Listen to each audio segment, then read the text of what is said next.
Скажите, вы пользуетесь ресурсами информационными в области финансовой грамотности? Пользуетесь, да? Среди вот тех информационных ресурсов, которые здесь представлены, какими вы обычно пользуетесь? Ваши финансы, так, отлично. Еще. Финкульт, инфо. Не заходили никогда на этот сайт? Если ваши финансы – это проект Минфина Российской Федерации, то Финкульт – это Банк России. И с точки зрения представления информации, систематизации информации, Финкульт – это более такой удобный сайт, где можно быстро найти ту информацию, которая связана с конкретной темой. Кроме того, здесь представлены различные методические наработки в области финансовой грамотности. Хотя понятно, что они представлены и на сайте «Ваши финансы» тоже. Но здесь эти методы наработки, они выложены таким образом, что можно и по классам, и по темам все сразу систематизировать. То есть если вашим финансам придется еще усилия приложить, чтобы по какой-то теме найти материал конкретный, здесь эта информация уже представлена с разбивкой по темам. Кроме того, есть такой сайт «Хочу, могу, знаю». Кто-нибудь заходил туда, нет? Там, конечно, материала немного, такого лекционного, да, методического, но там выложены ролики, видеоролики, небольшие, в пределах 10 минут, по различным темам, опять же, в области финансового просвещения. И на самом деле, я считаю, что их можно показывать детям, потому что они больше любят смотреть, да, играть, нежели что-то писать и слушать. Поэтому «Хочу, могу, знаю» – это тоже один из информационных ресурсов. Дальше. Национальный центр финансовой грамотности. Это больше методическая поддержка педагогов. То есть здесь материал, конечно, не для детей, для педагогов выложен. Поэтому можете этот сайт тоже посетить. Ну и, соответственно, портал финансовой грамотности Республики Коми, который уже создан, он запущен в техническую эксплуатацию. Мы с вами об этом портале тоже чуть позже поговорим, и я вам его покажу. В общем, все те ресурсы, которые мы с вами обозначили, да, и еще дополнение, какими ресурсами информационными можно воспользоваться, где выложено достаточно много всяких разных методических наработок по конкретным темам, да, по возрастам. Это Федеральный методический центр по финансовой грамотности, система общего и среднего профессионального образования. Это, пожалуй, самый такой мощный информационный ресурс, где очень много всего вы можете найти. Не могу сказать, что материалы высокого качества, но, по крайней мере, они прошли какую-то апробацию и были допущены методистами в центре, руководителями. Так, на что еще хочу обратить внимание? В финграмотной школе такой портал есть, да, тоже. Не могу сказать, что очень много, но материала достаточно. Финзнайка. Кто-нибудь заходил когда-нибудь, нет, на этот сайт? Нет? Кстати говоря, на Финзнайке выложены игровые формы обучения финансовой грамотности. Онлайн-игра, в которой можно зарегистрироваться, начиная уже с 7-летнего возраста, я бы так сказала. Хотя они предлагают для 6-летних, но не знаю, у меня ребенок 7-летний попытался поиграть, там такие вопросы достаточно сложные. Для 1 класса тоже, если ребенок вообще никогда не читал никакой литературы или, по крайней мере, родители его не знакомили с финансовой грамотностью. Но игры очень интересные, и они познавательные, они развивающие, и можно принять участие в соревнованиях, занять какое-то определенное место. Поэтому я думаю, что можно подключиться, посмотреть, какие вообще вопросы и по каким темам здесь представлены. Ну и, конечно, онлайн-уроки финансовой грамотности, которые уже стартовали, и, соответственно, вы можете эти уроки записываться и транслировать. Вот это, скажем так, основные ресурсы федеральные, да, которые у нас представлены. Кроме того, есть еще и региональные проекты по финансовой грамотности. Ну, прежде всего, это, конечно, портал финансовой грамотности Республики Коми. Вы когда-нибудь заходили на него, нет? На этот портал финансовой грамотности Республики Коми? Ну, вот я сейчас попробую. Вот, смотрите. Заходите прямо по ссылочке. И здесь у нас тоже есть информация для педагогов, для школьников и студентов, для работающих пенсионеров. Одним словом, мы тоже постарались подобрать. Правда, в том виде, в котором сейчас этот портал доступен для размещения информации, мы информацию разместили. И еще будет дорабатываться с точки зрения технического такого представления информации, этот портал. Мы здесь сейчас не можем выкладывать большие тексты, потому что они занимают очень много места. Или у нас есть вариант делать очень много ссылок. Но ссылки это не всегда удобно для ознакомления с информацией. Хочется, чтобы материал был визуализирован. Поэтому сейчас мы, к сожалению, представили тут минимум той информации, которую можем себе позволить. А когда технически будет все сделано, мы, соответственно, будем здесь уже материал дополнять. Здесь у нас есть календарь. Посмотрите, пожалуйста, этот календарь содержит определенные мероприятия. Да? То есть если вы зайдете на дату, которая окрашена зелененьким, то, соответственно, выходит информация о том, какие мероприятия проводятся в этот день и где они проводятся. Вы можете на мероприятие записаться, если запись доступна. Если запись недоступна, то, соответственно, вы можете, обычно предоставляем координаты тех, кто проводит, и вы можете с ними связаться и договориться о том, каким образом можно посетить это мероприятие, если запись недоступна. Если вы проводите какие-то мероприятия или планируете проводить, да, соответственно, вы можете нам высылать информацию. Вся информация направляется по вот этим адресам. Желательно все-таки на Gmail-овскую почту направлять, потому что это не всегда доступно. Либо у нас есть группа ВКонтакте. Вы можете в этой группе оставлять нам сообщения. Соответственно, мы ее регулярно мониторим. Можете присоединиться. Мы ее регулярно мониторим и читаем ваши сообщения, соответственно, отвечаем на них. Так что если вдруг вы имеете возможность провести какое-то мероприятие, то, пожалуйста, сообщите нам об этом, если вы хотите, да, чтобы кто-то записался, посетил и так далее, чтобы об этом было известно. Вот, например, грядет неделя сбережений всероссийская, и библиотека юношеская проводит финансовые игры. Мы уже здесь всю информацию представили по этим играм. Поэтому, если хотите, можете записаться и посетить эти мероприятия. Так. Дальше.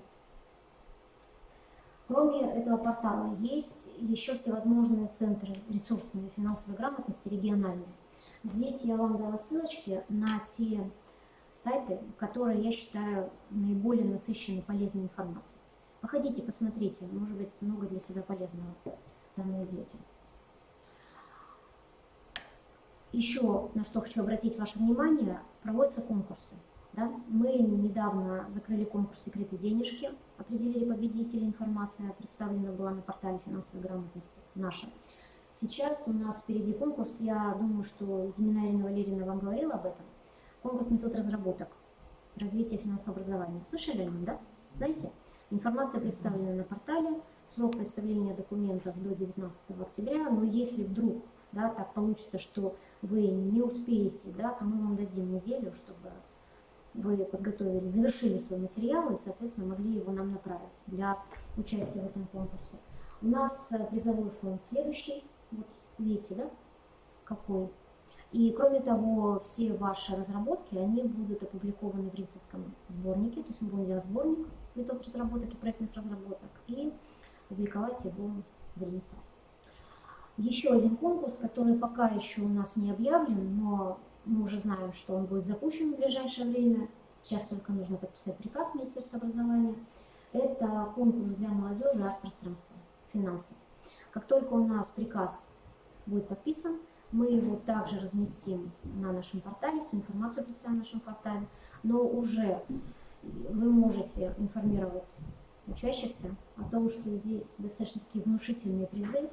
Призы почему такие высокие? Потому что у нас срок очень ограничен. Мы до 30 октября принимаем заявки с работами. И, соответственно, победитель будет объявлен на фестивале финансовой грамотности. Точнее, это было рабочее название фестиваля. Сейчас он называется «Финансовый семейный фестиваль» в Сыктывкаре, который будет проводиться 9 октября. Там будет награждение всех победителей. И будем вручать дипломы. Кроме финансового семейного фестиваля, сейчас я о нем чуть позже скажу, у нас впереди второй республиканский финансовый форум. В прошлом году я знаю, что некоторые из вас принимали участие в этом форуме. Да?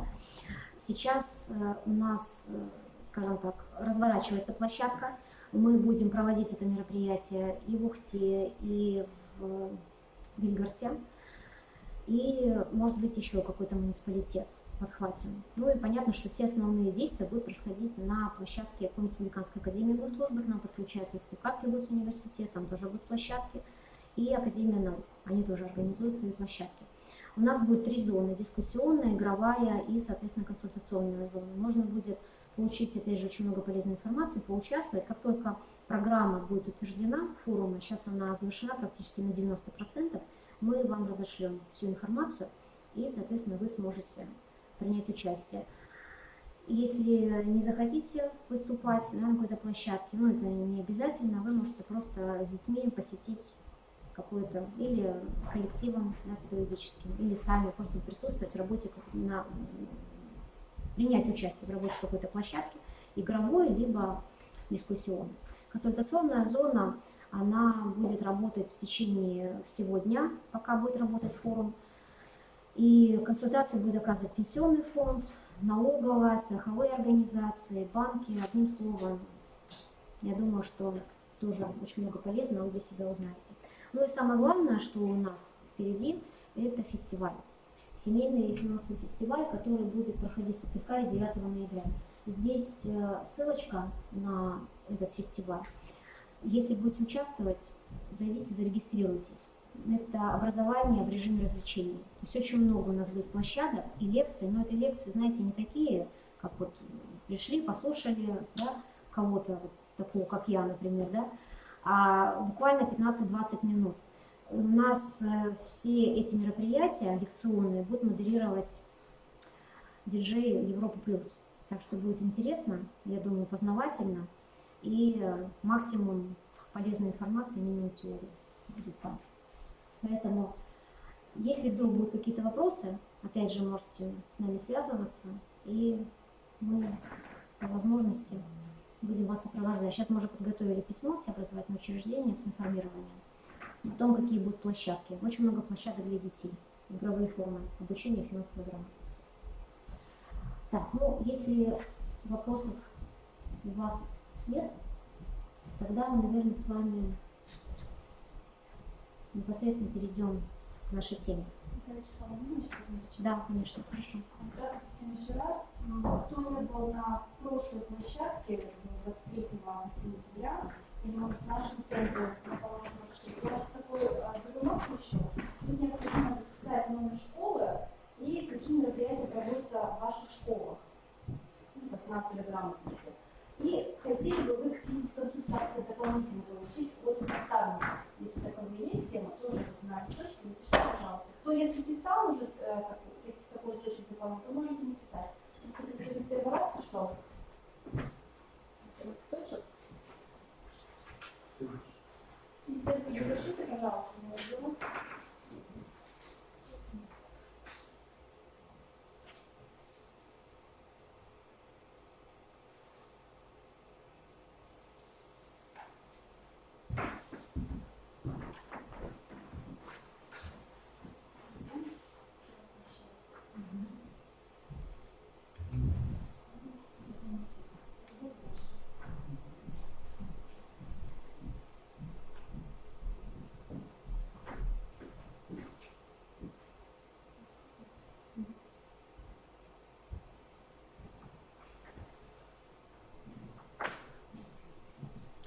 Кстати говоря, пока вы пишете, поскольку у нас, я уже упомянула, да, об этом, недавно завершился конкурс «Секреты денежки», и была номинация «Интерактивная обучающая игра». И вот все работы, не только победителей, но и призеров тоже, были размещены на портале. Поэтому, если вам интересно, можете воспользоваться этими работами в своей деятельности.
Давайте с цифрами поступим так. Мы раздала ТЦ, а в конце, когда данного семинара, вы оставите Виталия Вячеславовну, она потом мне директору передаст. Вот. И вот листочек, который я тоже дала, записаться на консультацию и написать темы мероприятий, которые проходят в ваших школах, тоже оставите тогда. Должен задерживать Виталия Вячеславовича. Хорошо? Спасибо.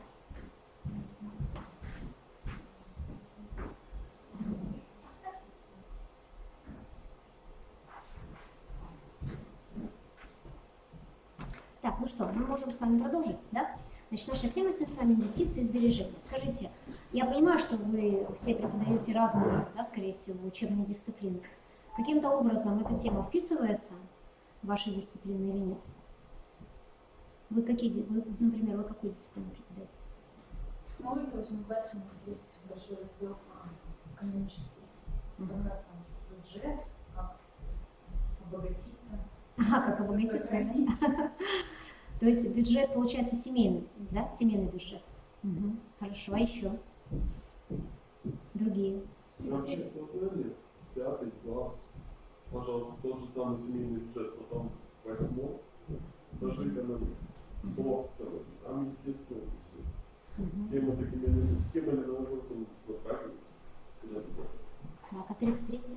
33-10 в 11 классе самостоятельный предмет, один час в неделю, как основа финансовой грамотности.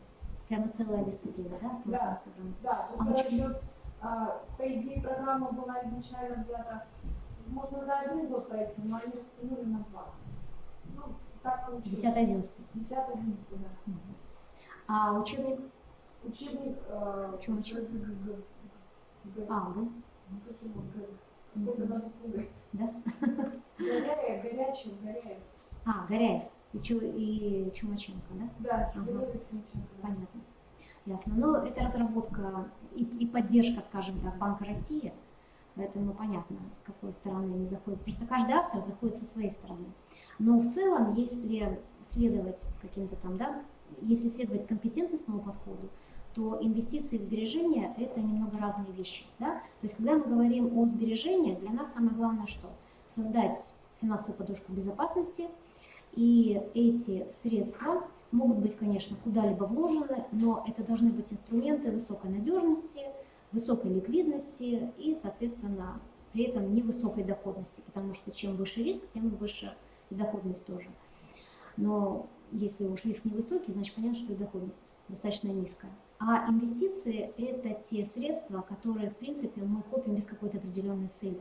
И инвестируем в инструменты, для нас самая главная цель – это увеличить эти ресурсы. И все. А каким образом увеличить? Тут все зависит от того, насколько вы связаны с риском. Либо вы толерантны к риску, соответственно, вы допускаете для себя возможность инвестирования в какие-то высокорисковые инструменты, либо нет. Ну, каждый из нас по своему типу какой-то инвестор. Да? Так вот, если мы инвестируем куда-либо, то понятно, что мы должны понимать, куда мы инвестируем. Да? Потому что просто так, если вдруг вы узнаете, что допустим, там ваш сосед, да, или ваш приятель куда-то деньги вложил, получил высокий доход, это совсем не означает, что вы тоже вложите и получите высокий доход. Потому что каждый инструмент, он характеризуется какими-то определенными такими вот чертами, которые нужно вначале изучить, то есть понять механизм работы этого инструмента, а потом уже принимать на себя такую ответственность, вкладываете вы или нет, готовы вы что-то потерять или нет, потому что инвестиции – это те деньги, которые вы в принципе готовы потерять. Да? Сбережения нет, а инвестиции – да. И если сбережения и инвестиции, они по содержанию разные понятия, то, соответственно, и стратегия сберечь, и стратегия приумножить тоже отличаются друг от друга. То есть, если мы говорим о сбережениях, следовательно, мы инвестируем, как я уже сказала, в высоконадежные, высоколиквидные инструменты. Это у нас что, например? Как вы считаете? Вы имеете в виду слитки готовые или это металлический счет обезличенный? Если вы хотите сберечь свои накопления, то вы инвестируете в высоконадежные ликвидные инструменты. Да? Это что? Высоконадежный – это золотой слиток, а ликвидный – это не золотой слиток. Его прибыль, она по истечению очень большого времени придет. Ну, скажем так, это инструмент долгосрочного инвестирования, да? Вы имеете в виду? Если, Но если мы ставим цель сберечь, если сберечь, то это какой-нибудь депозитный счет. Ну, или какой-нибудь депозит. срочный счет, ну, с хорошими процентами. Ну, про хороший процент только когда он не срочный, а вот именно долгосрочный. Ну, сейчас говорить о хороших процентах, наверное, не стоит, да, потому что... Они только помогают понизить потери от инфляции. Инфляция, да. Но с учетом того, что инфляция у нас официально невысокая, да, у каждого же из нас своя инфляция, потому что свои инфляционные ожидания формируют свою инфляцию, то считается, что все депозиты, которые у нас сейчас предлагаются на рынке, ну практически все, они покрывают инфляционные потери, и поэтому позволяют сохранить ваши сбережения.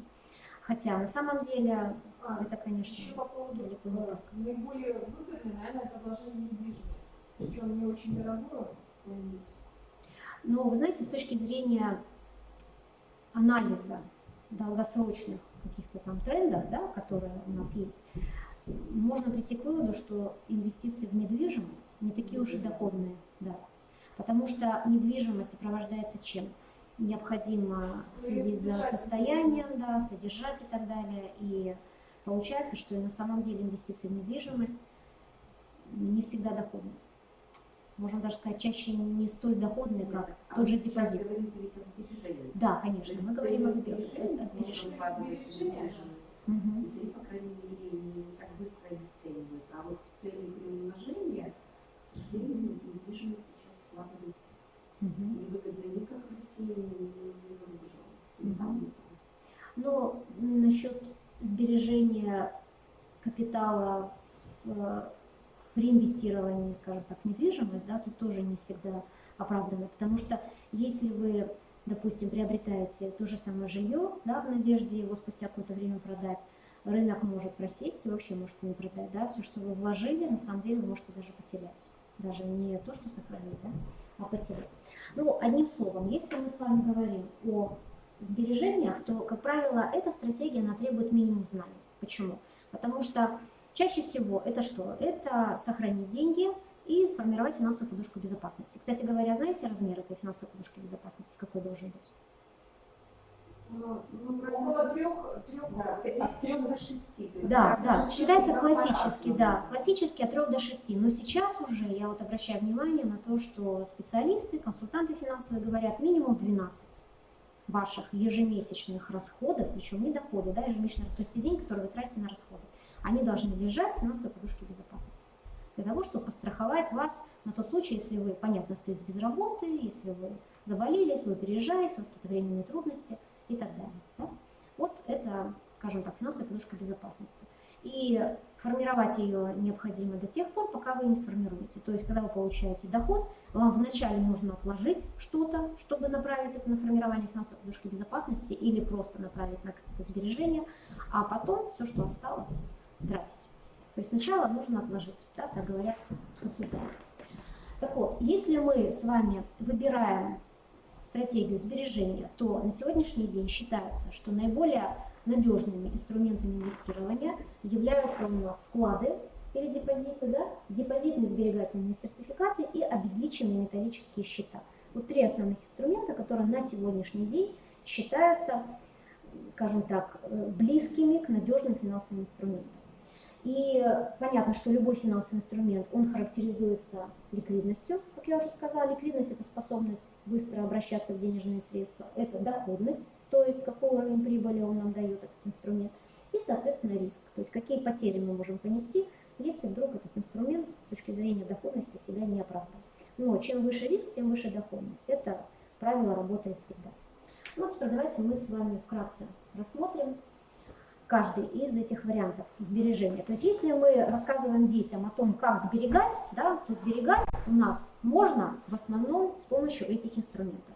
Это депозиты, обезличенные металлические счета и депозитные сберегательные сертификаты. Причем в каждом инструменте есть свои особенности.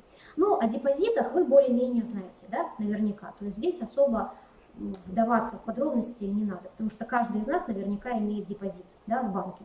Просто банки разные, и все. Да? Преимущественно в каких банках вы держите деньги? Всех официально зарплаты. Да, но это, скажем так, не депозиты, да, это наши текущие счета, так ведь? Хотя можно там и депозит открыть, разумеется.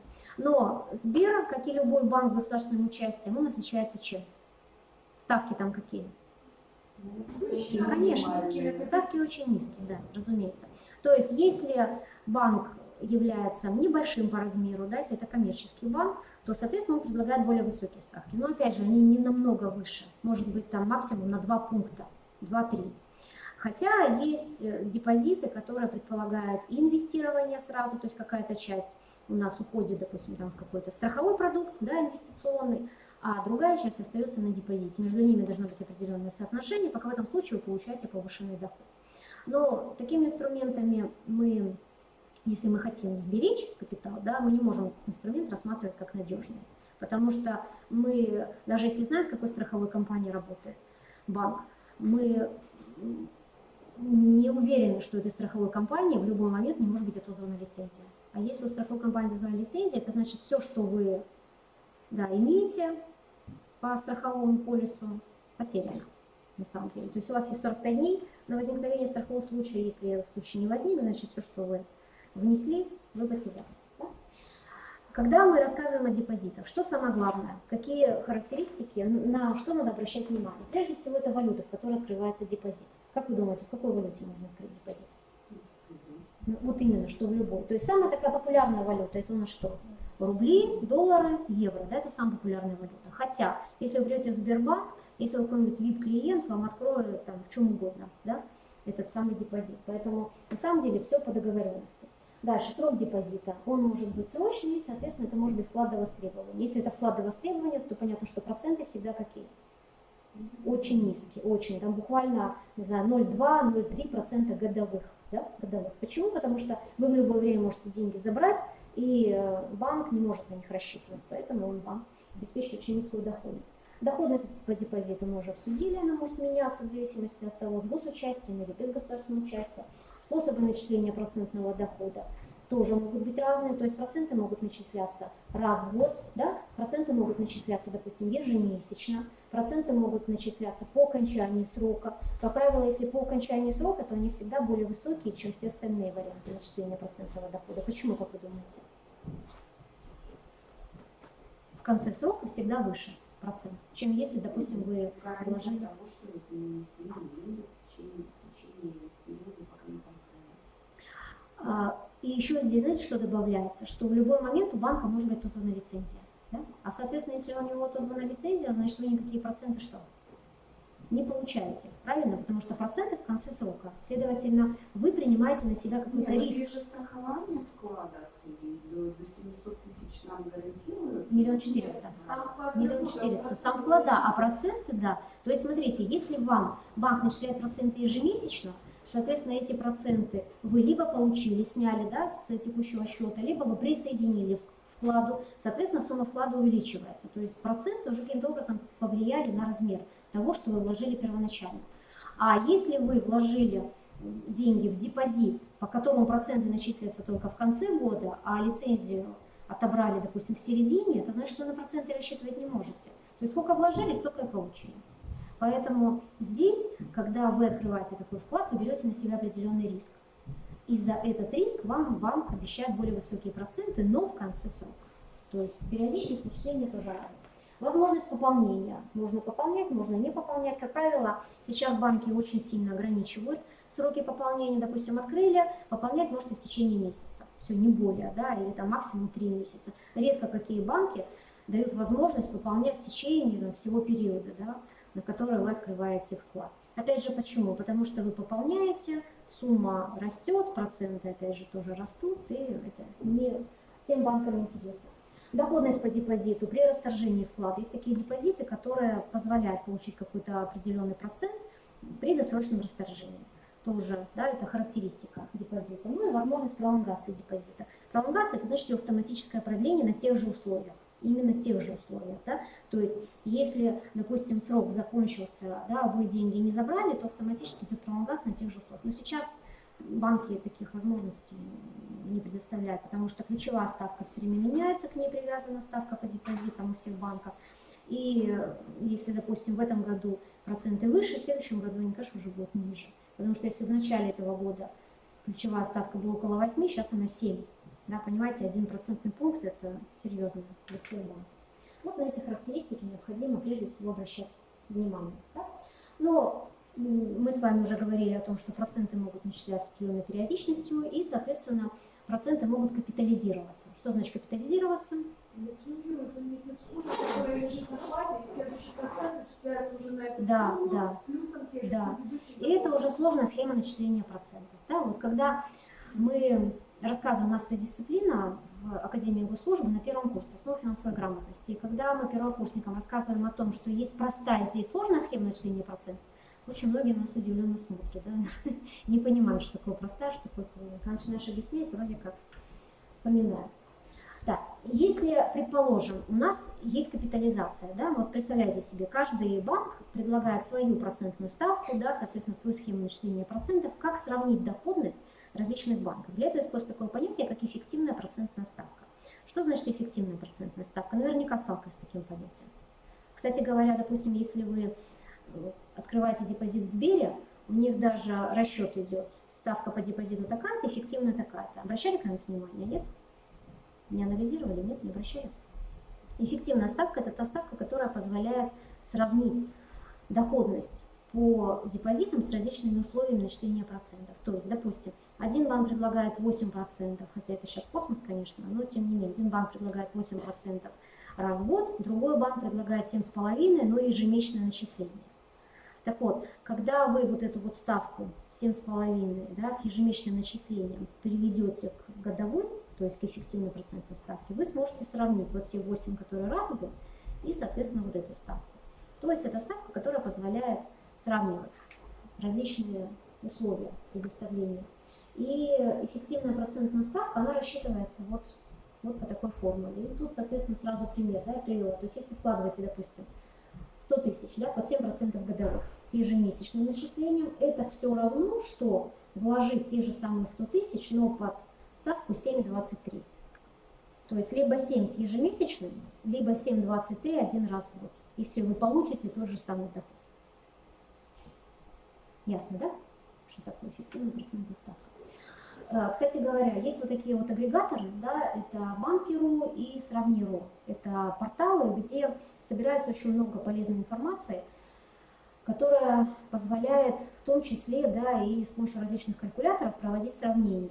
Депозитные есть калькуляторы, кредитные калькуляторы, ипотечные калькуляторы и так далее. Вот я вам на всякий случай, если вы туда не заходили никогда, на эти сайты, зайдите, посмотрите. Там и рейтинги, допустим, в Банки.ру очень удобный портал, там выложена информация обо всех банках. То есть на любой момент времени вы можете по различным критериям, которые вы задаете, да, допустим, чистая прибыль банков, или капитал банков, или активы банков, посмотреть рейтинг, то есть как банки, в какой они ситуации, как изменилось их положение за месяц, потому что информация там каждый месяц ежемесячно представляется.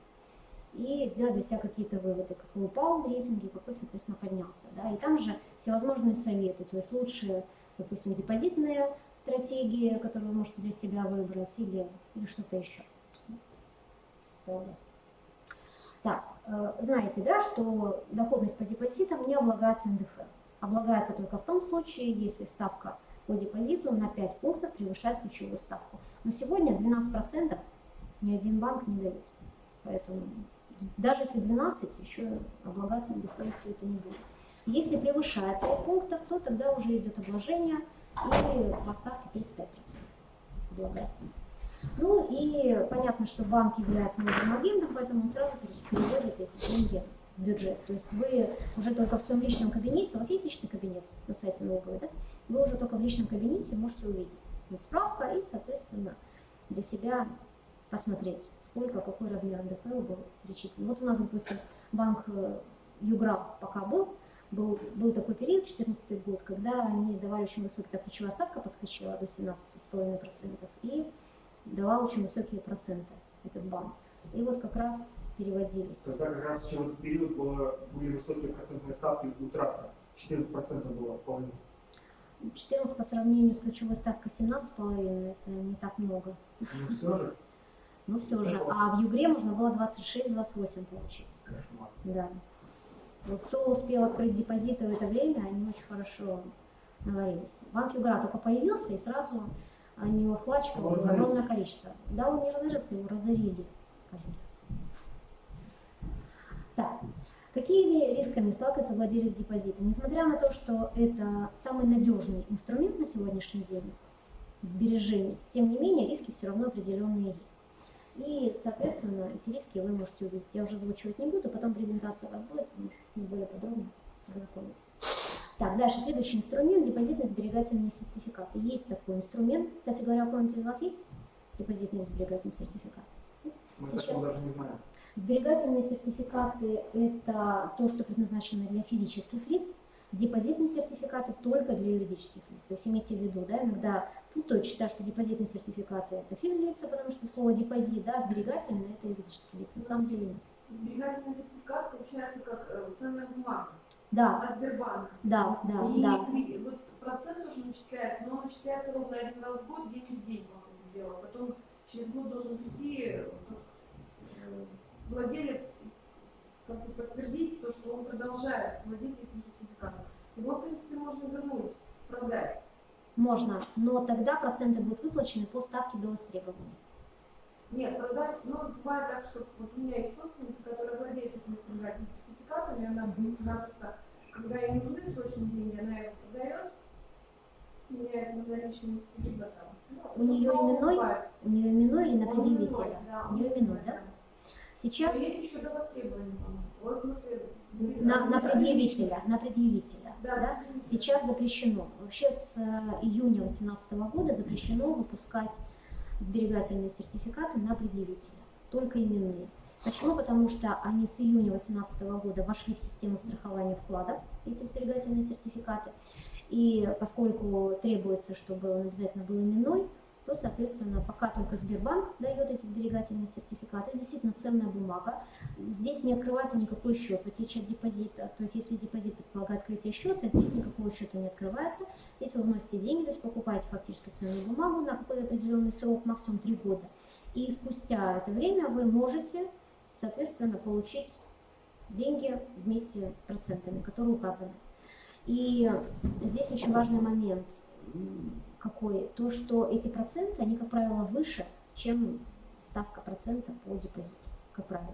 То есть, если взять 2018 год, когда доходность по депозиту была около 9, допустим, там 8-9%, то здесь 11 можно было получить по сберегательному сертификату.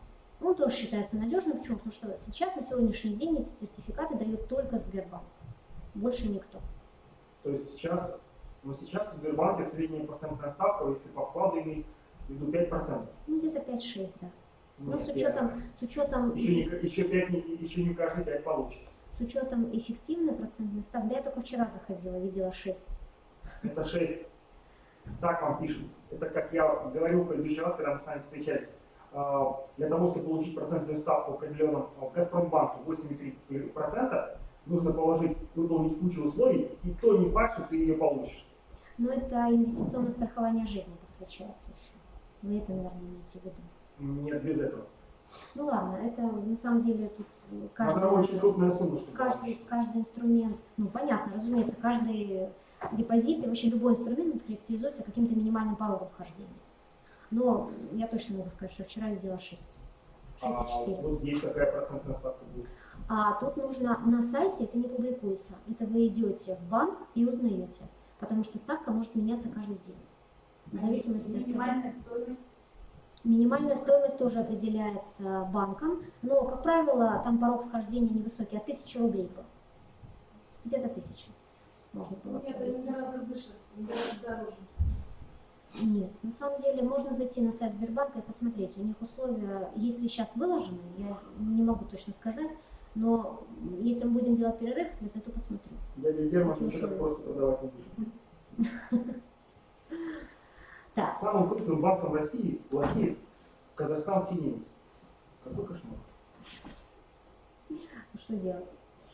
Так, значит, если мы с вами собираемся вкладывать в этот сберегательный сертификат, то прежде изучим условия, которые есть на сайте Сбербанка.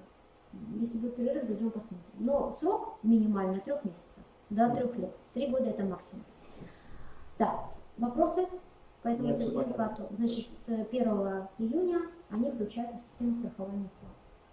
Так, вот видите, да. Процентная ставка установится на весь срок действия. Да, это особенности сертификата, на которые нужно обращать внимание. То есть то же самое, она получается устойчиво не меняется? Нет, она не меняется. Она не меняется, да, на весь срок. То есть если вы на 3 года, допустим, купили сертификат, то, соответственно, на 3 года установите ставку сразу. Но пополнение, пролонгирование, частичное погашение невозможно. То есть если вы хотите, допустим, закрытый сертификат, вы его продаете, проценты по ставке до востребования, досрочно имею в виду. А потом, соответственно, покупайте новый, если хотите. Вот в Сбербанке там нету такого лонгирования, чтобы они тебя перевели куда-то. Они обычно переводят на самый минимальный процент сберегательный, где у них там, сейчас скажу, 0,01% идет, они сразу тебя сбрасывают. Но это вклады, это вклады. Ну если да, вот Это если не вклад, сберегательный сертификат. они Это сейчас вообще так просто не перебрасывают. Нет, по поводу сберегательных сертификата. Вот на примере моей родственницы. Она раз в год, день в день ходит и как бы продлевает вот этот договор. То есть как бы автоматически деньги она на руки не получает, как будто бы продает и заново покупает. Ну вот видите, как будто бы продает. То есть она продала этот сертификат, купила новый. Да. Новый, да. Он не пролонгируется, не подлежит. Нет, он автоматически не продлевается. Да, А вот да. есть депозитные счета, где может быть автоматическое продление. Предположим, у меня был такой счет. Он был открыт на какой-то период, но поскольку я его не закрыла, он автоматически уже 3-й год действует. Но это значит, у вас условия такие были по договору. У вас были такие условия, потому что не каждый депозит предполагает пролонгирование. Мне, конечно, представитель банка предложил, что у нас вот есть другие какие-то, вот вам надо подойти, вот изучить и так далее. Мне было просто лень, они предлагают, скажем, менять, когда условия, они хотят как-то поменять, предлагают, но это уже зависит от клиентов. Но это все понятно. В общем, имейте в виду, да, что по депозиту можно пролонгировать, если это предусмотрено договором, по сберегательному сертификату нельзя. Да, по сберегательному нельзя.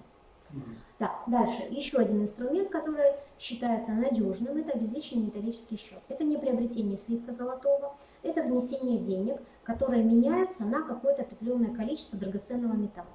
Какой металл можно купить? Золото, платину, серебро и палладий.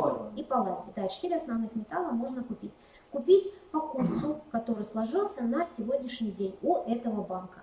То есть смысл этого счета в чем? Вы покупаете по тому курсу, который сложился, да, и спустя какое-то время продаете по курсу, который сложился. Покупаете вы по курсу продажи, потому что вам продают, а продаете по курсу покупки банка, который он установлен. Конечно, всегда, но с учетом временного периода он может быть и выше того курса, но он должен быть выше, иначе вы доход никакой не получите. Да? Вот буквально на днях, извините, что перебиваем, буквально на днях по телевизору прозвучало. В любом случае, вот это даже металлический счет, он должен быть очень, ну, чтобы он принес какой-то доход. Длительный период времени. Очень длительный период. Ну, смотря, ну, знаете, здесь Там говорилось вообще-то о ссылках. здесь все спорно на самом деле, потому что мы не знаем, как будет двигаться рынок. Рынок в любой момент может двинуться в сторону золота. То есть что это означает? Знаешь, что на рынке хаос, да, инвесторы не знают, куда вкладывать. Они вытягивают деньги с ценных бумаг, в основном это, конечно, акции, и инвестируют в самый надежный инструмент, это золото. Поэтому буквально за неделю золото может скакнуть, я не знаю, на 5-10 пунктов А он и процентов. так скачет постоянно. Может опуститься резко. То же самое касается любого металла. Потому что если, предположим, где-то появляется какая-то информация о том, что требуется в высоких объемах платины или палладия, или какого-то производства, а производство растет, соответственно, у вас автоматически подскочит стоимость. То есть за этим рынком надо следить. Но если вы вложили, то, соответственно, тут уже ваша ответственность. Россия Да? вторая по скупке Что? золота. Россия Россия? вторая по скупке Но золота. это золото-валютные резервы, это несколько другое. Это мы не говорим про инвестирование. Это золото-валютные резервы. Но цена все равно растет. Разумеется, но она может и снижаться. Тут непредсказуемо. Вы не можете говорить о том, что золото постоянно растет. Мы с вами говорим сейчас о надежных инструментах, да, более-менее. Это надежный инструмент, хотя эти счета не входят в систему страхования вкладов. Поэтому, если вы открываете обезличенный металлический счет, вы сохраните, скорее сохраните, нежели потеряете свои денежные средства, вы даже приумножите, да, их наверняка. Но здесь нужно понимать, что тогда этот обезличенный металлический счет надо открыть в том банке, который точно останется с лицензией при любых обстоятельствах, да, это у нас не так много, это системообразующие банки, ну, понятно, что это Сбербанк, понятно, что это ВТБ, это Газпром, это Россельхоз, то есть вот эти вот банки однозначно, это Райфайзен, они тоже системообразующие банки, это Банк Вот, Россия. не русский банк, а еще и системообразующий. Да, он Может, системообразующий. как это? Причем там 3 системообразующих банка, не русских, которые считаются системообразующими в нашей стране. Так, переводы между этими счетами не предусмотрены, то есть вы открыли этот счет, все, вы переводить деньги с одного на другой, как вот по депозитам, не можете. Да? Но, тем не менее, проценты здесь как таковые не начисляются очень редко, хотя некоторые банки предлагают еще и процент-то небольшой получать. В основном вы получаете доход за счет курсовой разницы, но этот доход всегда облагается НДФЛ, всегда, 13%. Хотя здесь есть определенная хитрость. Банк, в отличие от депозита, не выступает здесь налоговым агентом. Он не будет удерживать доход, НДФЛ с вашего дохода. То есть это на ваше усмотрение, на ваше. То есть, по идее, вы, если получили доход по этому счету, вам необходимо задекларировать этот доход и, соответственно, заплатить 13%. Но далеко не все это делают, и далеко не все, я имею в виду налоговая инспекция, это обнаруживают, поэтому... В принципе, у кого-то и такая ситуация, когда не заплатили, доход получили, НДФЛ я имею в виду, очень часто На днях встречается. прозвучала информация, что что-то связано с металлами, там какое-то изменение в налогообложении. Но одна процедура все равно облагается налогом, это первый продаж, что покупка. Эти изменения еще в силу не вступили, они только предполагаются, эти изменения, да, освободить от налогообложения. Если вы, допустим, слитки покупаете, продаете, то освободить от налогообложения. Внутри банка. Нет. Операции внутри. Вы имеете в виду перевод из одного металла в другой? Да. Но на самом деле там несколько пунктов, которые, но один из пунктов это какой? Не облагать НДФЛ, если вы владеете золотыми слитками в течение какого-то определенного периода времени. И, соответственно, потом продаете. Это для того, чтобы это слитки, это касается монет драгоценных. Почему? Потому что сейчас хотят стимулировать спрос на эти монеты. Они, вот, кстати говоря, Банк России, у него 28 сентября был день открытых дверей. Не ходили? Нет? К ним? У них там была выставка монет, посвященных театру. Не видели? Нет, не ходили? Кстати говоря, если брать нумизматику, почему-то очень дорогие монеты, неважно какого достоинства, не московского монетного двора, а именно Санкт-Петербургского. Может быть. Я не нумизмат. Я просто на что обращаю внимание, на то, что монеты, которые выпущены были даже 2 года назад, уже в цене очень сильно возросли. И поэтому доход такой серьезный можно получить, не говоря уже там о 10-летней, даже о 100-летней давности. У них, правда, сами эти монеты отсутствовали, но были изображения этих монет. Можно было посмотреть. Да, так вот, Если мы открываем обезличенный металлический счет, то он имеет определенные плюсы по сравнению со слитками. Почему? Потому что, во-первых, он не является плательщиком НДС. Если вы покупаете золото, вы уже автоматически выплачиваете 20%, да, НДС. И может возникнуть проблема качества металла, ну, если он там невысокого качества. А открывая обезличенный металлический счет, у вас этой головной боли нет вообще. Но, как я уже сказала, не распространяется тема страхования вкладов на эти обезличенные металлические счета, и доход должен облагаться НДФЛ. Но это на вашей совести, скажем так, если открываете. Так, вот основная информация по надежным, скажем так, финансовым инструментам. Есть у вас вопросы? Да. Какие? У меня вопрос системообразующий возник в голове. Угу. Странно, что наше государство начало заботиться о нашей финансовой грамотности. Значит, нас к чему-то готовят.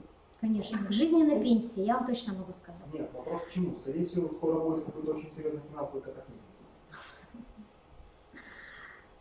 Ищите панику. Да. Вы стратегию финансовой грамотности читали? Я уже задавала этот вопрос. Я только вошел. Если не читали, нет, я не здесь, я не в этой аудитории, тогда, когда вы были на игре. Кто не читал, почитайте. Там черным по белому 3 листа о том, что мы сами должны подготовить себя к жизненной пенсии. Сами, да? И поэтому тут, как хотите, на государство не надейтесь. Но зато сейчас вас предупреждают. Так, тогда переходим к следующему. Куда еще можно вложить денежные средства? Есть такой вариант, как вложение в микрофинансовые организации. Есть закон о микрофинансовых организациях, о микрофинансовой деятельности, микрофинансовых организациях. Все микрофинансовые организации делятся на микрофинансовые компании и микрокредитные компании. Это, скажем так, две половины одного целого, это микрофинансовые организации, но между ними есть определенная разница. Разница в чем? Я не думаю, что сейчас есть необходимость вдаваться в подробности. Самое главное, что если это микрокредитная компания, и они могут, и та, и другая, да, и микрофинансовая компания, и микрокредитная компания, и та, и другая может выдавать денежные средства в займ. Но не каждая компания может принимать деньги в, скажем так, это не вклады у них, это сбережения называется. То есть, если вы хотите вложить в микрофинансовую компанию, то, во-первых, вложить вы можете не менее 1,5 миллиона, куда по закону, меньше вы не можете вложить, и, соответственно, никто вам не гарантирует получение дохода. Но этот доход однозначно будет выше, причем выше в 1,5 раза это точно, чем по депозиту. Это микрофинансовая компания. Если вы, допустим, вкладываете деньги в какую-нибудь микрокредитную компанию, то имейте в виду, что она не имеет права это делать, именно микрокредитная компания. Почему? Потому что им запрещено принимать деньги от физических лиц, так же, как и от юридических лиц. Они могут принимать деньги только от учредителей, и все. То есть они могут выдавать займы. Да, то есть здесь тут еще надо... Union Finance — это кредитный потребительский кооператив. Это другое. Сейчас посмотрим. Они берут, принимают же денежные. Они принимают, но не 1,5 миллиона.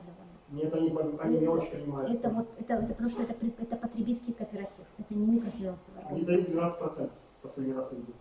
Сейчас я про них тоже расскажу. Ну, не конкретно про них вообще, про кредитный потребительский кооператив. Можно не конкретно про них? Конкретно про них не могу.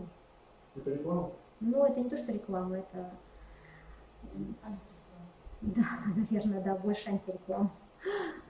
Значит, все микрофинансовые организации, которые имеют лицензию Банка России, есть на сайте Банка России. Нужно обязательно посмотреть, если вы хотите иметь с ними дело, даже займ, если хотите у них брать, вам нужно вначале проверить, есть ли у них лицензия Банка России. Вся эта информация есть на сайте.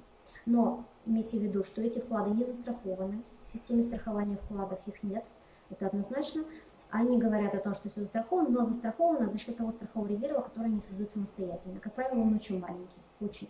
Поэтому туда смысла вкладывать, тем более 1,5 миллиона, нет вообще. Это, как правило, те деньги, которые вы можете очень быстро потерять, потому что именно на вас может история закончиться, как показывает практика. Хотя это тоже возможность сбережения, да, получение сбережений. Дальше. Следующий вариант инвестирования, это вот о чем мы говорим, Union Finance, да, это кредитный потребительский кооператив. Для того, чтобы вложить деньги в кредитный потребительский кооператив, вам необходимо стать членом этого кредитного потребительского кооператива. То есть сначала вы вступаете в этот потребительский кооператив, платите очень маленькую сумму, где-то 10 рублей может быть, да, вы заплатите, и потом, соответственно, у вас принимают денежные средства. Принимают они в любом размере, абсолютно в любом размере. Здесь уже нет ограничений по 1,5 миллиона или больше, да, но имейте в виду, что они точно так же, как микрофинансовые организации, не состоят в системе страхования вкладов вообще. Они тоже создают страховой резерв, но страховой резерв очень маленький. И в случае, если вдруг этот кредитный потребительский кооператив закрывается, ну то есть вы не обнаруживаете его, да, на месте в один прекрасный день, это означает, что все ваши деньги улетучились, так же, как и в микрофинансовой организации. И летом была рассылка Банка России по кредитным потребительским кооперативам. Они регулярно проводят анализ, собирают аналитику, обрабатывают статистику. Из всех кредитных потребительских кооперативов, которые работают на территории Российской Федерации, 75% это финансовые пирамиды. 75% финансовые пирамиды. Представляете, да? И это уже официально доказанная статистика. У нас только в Республике Коми 2 случая, в которых я сама принимала участие, проводила финансовую экспертизу, доказывала, что это финансовая пирамида. 2 кредитных потребительских кооператива, которые работали достаточно длительный период времени на нашем рынке. Причем одна из компаний, ну если это можно назвать компанией, да, работала начиная с 2012 года. Вот в 2018 году им пришел конец. Хотя на самом деле конец им пришел намного раньше, еще в 2016 году, но они очень успешно вышли на рынок Крыма. И там еще очень много денег привлекли, но тем не менее все равно и жизнь закончилась. Ну, это уже не Мавроди же придумал. Первая схема самый успешный момент, наверное. У нас? Нет. Нет. Он просто воспроизвел американскую систему. Да, конечно. Там еще Ну, как он вел рекламу, схемы разные. Леня Голубков, простой человек из народа, это было феноменально. Так, система страхования вкладов. Ну, вы наверняка о ней тоже знаете, да, об этой системе. Начиная с 2004 года у нас, хотя принят этот закон был 23 декабря 2003 года, тем не менее, система страхования вкладов работает с 2004 года. В эту систему страхования вкладов что попадает? Кстати говоря, вы когда-нибудь были на сайте агентства по страхованию вкладов? Нет, не заходили? Не было интересно. На самом деле, зайдите, посмотрите. Я думаю, с точки зрения расширения кругозора, очень много информации полезной. Статистическая, кстати говоря, тоже можно даже детям заказать там какое-нибудь исследование провести. Аналитики выложено много. Допустим, сколько лицензий было отозвано за столько-то лет, да, или что-нибудь вроде этого. Почему я рекомендую зайти на этот сайт? Потому что сайт очень понятный, очень. Вот он действительно ориентирован на обычного потребителя финансовых услуг. Допустим, если вы зайдете на сайт Банка России или на сайт казначейства, да, или на сайт Минфина, там очень сложно что-либо сразу найти. А вот агентство по страхованию вкладов создано для людей, сайт, по крайней мере. Вопросы-ответы, что попадает в систему страхования вкладов, как вернуть деньги, если у меня депозит в валюте и так далее. Ну, в общем, очень много всяких разных таких вот понятных вещей там представлено.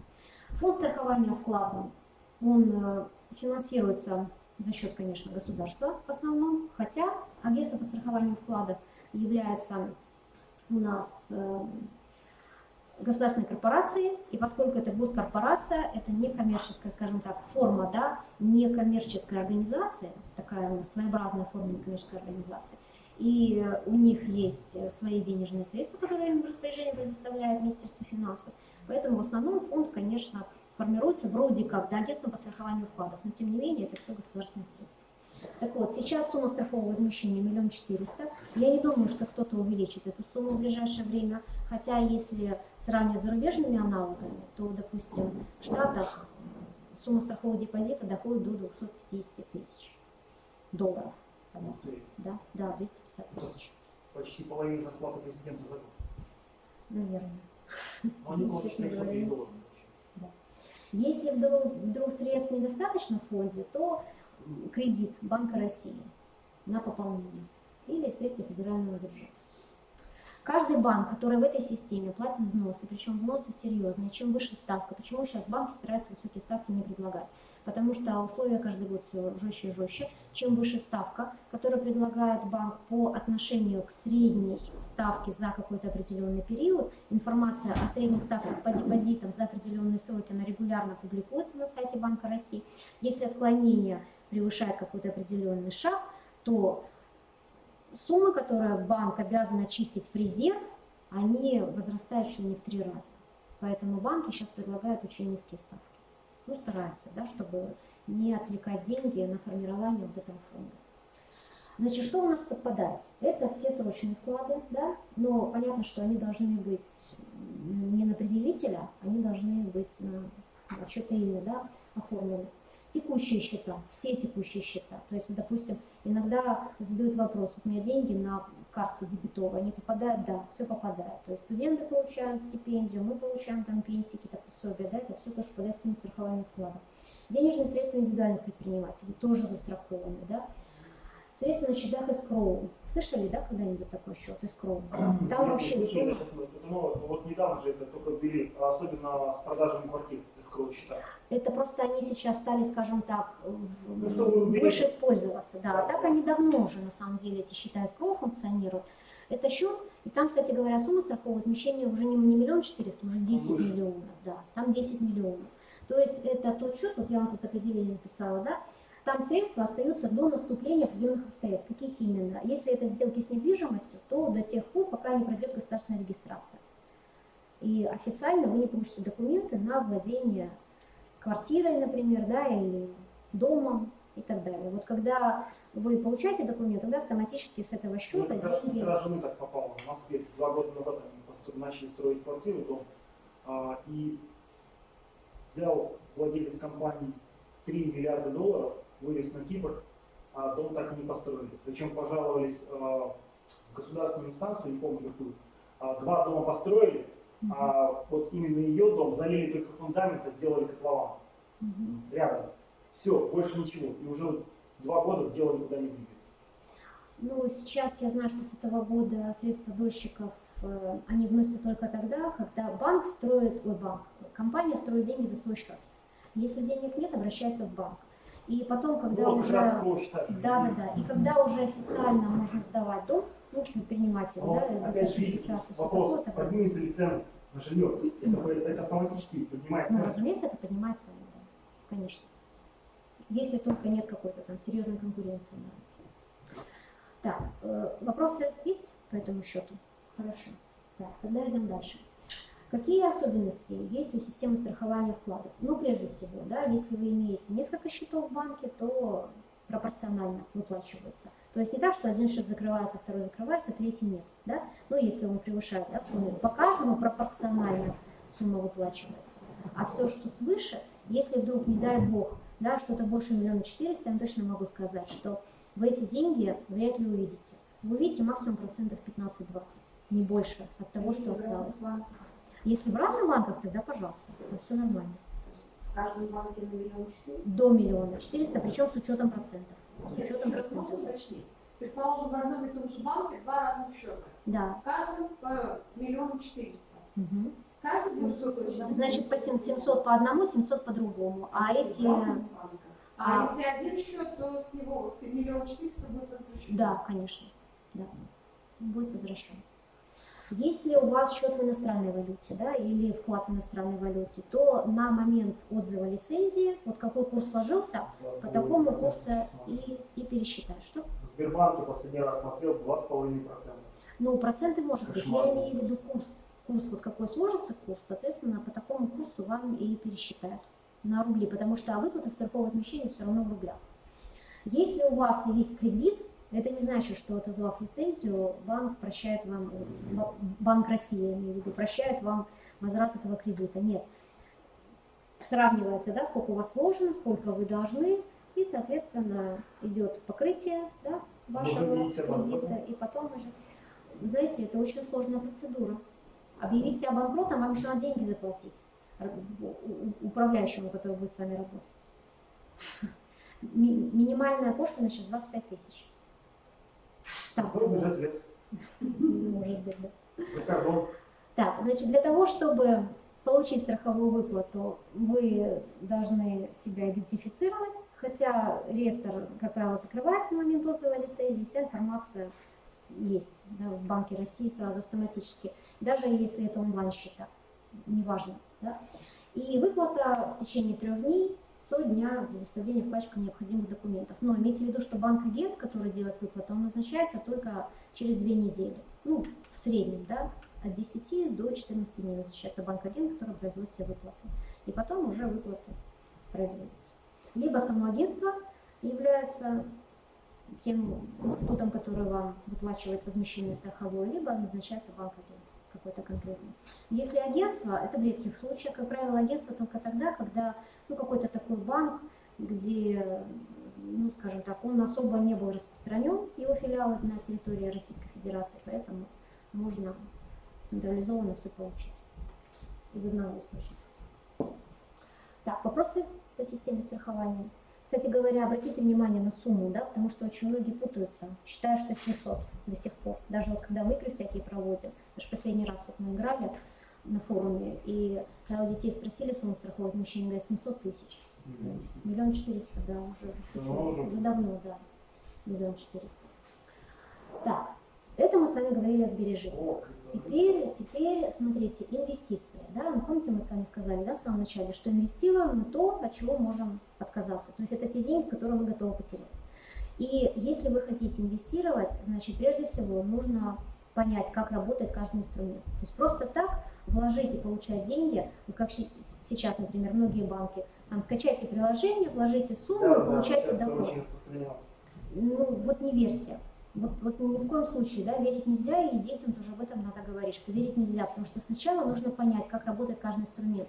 И если вы понимаете, вы осознаете, на какой риск вы идете, потому что все инструменты отличаются друг от друга с точки зрения риска. На бирже. Максимум, что я заработал за полгода, я покупал на 50 тысяч примерно. Максимум, что мне удалось поднять, это 1008. А вы во что вкладывали? Я вкладывал в связь, я вкладывал в нефть. Ну, акции, да? Или, Да. или вы паи Только акции покупали? акции продавал и покупал. Мгм. Я старался разное, чтобы более-менее пакет расширить как-то, чтобы не только, скажем, голубые фишки. В нефть невыгодно вкладывать, она падает постоянно. Мгм. Вот. Саму связь, интернет-технологии, ну, то есть то, что IT. Сейчас то, что популярно. Если вы хотите получить консультацию, вы подойдите, я вам найду человека, который вас проконсультирует. Бесплатно, если вы хотите. Я Да. хочу. Да, ну подойдите потом, мы с вами переговорим, да? Сейчас давайте по теме, хорошо? Для всех. Простите, да. И, кстати говоря, вот у нас будет форум, да, я вам говорила, 8 ноября, у нас будет площадка «Инвестиции в будущее доступными каждому». И эту площадку будут проводить практики-инвесторы. То есть если вы уже, предположим, имели какой-то опыт, да, вы можете прийти на эту площадку и послушать, и подискутировать, они с вами поделятся опытом и покажут, как можно на самом деле свою, скажем так, практику раскроют и, ну, в общем, поделятся своими знаниями.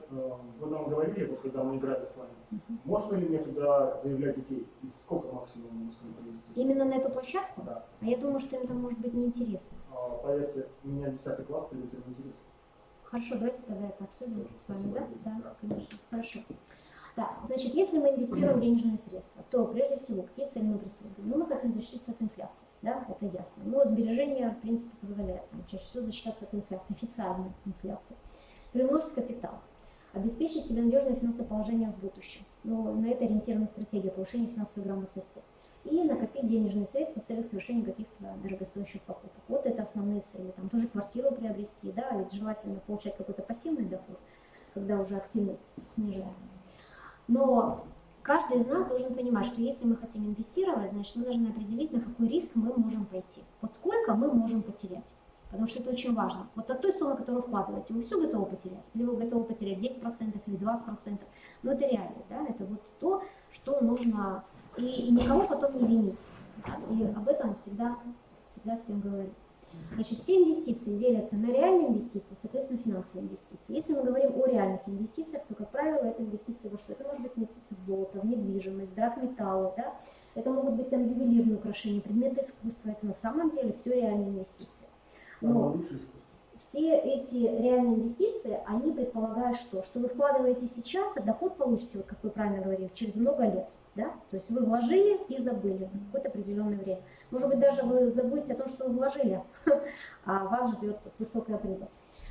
Финансовые инвестиции позволяют получать текущую доходность. Но здесь как повезет. Кто-то может получить высокую доходность за короткий период времени, а кто-то может вложиться и долго ждать, и при этом ничего не получить. Ну, предположим, самый такой классический пример. Акции «Газпрома». У кого-нибудь есть акции «Газпрома»? Нет? Ну, честно, нет ни у кого. Когда-то давно, кстати говоря, еще по ваучерам, да, обменивали на ваучеры эти акции «Газпрома». За них даже убивали. Был такой период времени, когда, я уже честно вам скажу, я не помню, какой это был год, но это, в принципе, можно посмотреть, найти по любому графику в интернете, когда эта акция резко выросла, она стоила 400 с лишним рублей. Потом она резко упала, чуть-чуть приподнялась, и на протяжении многих лет она была на уровне 120, 130, 140 и так далее, да, вот где-то вот так. Это много-много лет. Вот представьте себе, вы купили ее на пике в надежде, что она вырастет, да, а она упала и не растет. И сейчас эта акция стоит порядка там 200 с чем-то рублей, если мне память не изменяет. Так она до 400 и не доросла. У нас, кстати, вот в Воркуте продавали акции как-то 2004-2005 год, у нас скупали акции Воркута. Северсталь скупала. И цена с 1000 рублей, точно помню, доросла, за одну акцию давали 4,5. Но это потому, что Воркута скупала. Северсталь. Ой, вернее, Северсталь, да, скупал Воркута. Чтобы Чтобы был контрольный пакет. Это просто была скупка акций. И все. Когда идет скупка акций, за короткий период времени, понятно, что цена будет сразу, высокая, да, можно сразу было хорошо возрастает. заработать.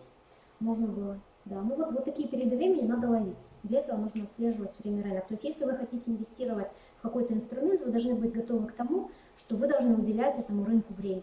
Иначе по-другому не получится никак. Хотя вот, опять же, основные инструменты все равно знать надо. Сейчас мы о них с вами немножко поговорим. Значит, какие есть, рисков тут очень много, уже не буду на них останавливаться, вы потом сами посмотрите, да, эти риски. Для того, чтобы защититься от риска, есть две основные стратегии. Это диверсификация и, соответственно, хеджирование. Диверсификация – это когда вы вкладываете свои денежные средства в те инструменты, которые имеют чаще всего разнонаправленную доходность. То есть, допустим, если рынок меняется, да, всегда одни акции растут, другие акции снижаются. Всегда. Но если это мы про акции говорим, да. Поэтому вам необходимо понимать, что если вы хотите иметь регулярно доход, может быть и небольшой, вы должны вложить в разнонаправленные акции. Но сначала их необходимо найти на рынке, потому что этих акций достаточно много. Это не всегда там голубые фишки. Это может быть второй эшелон, третий и так далее.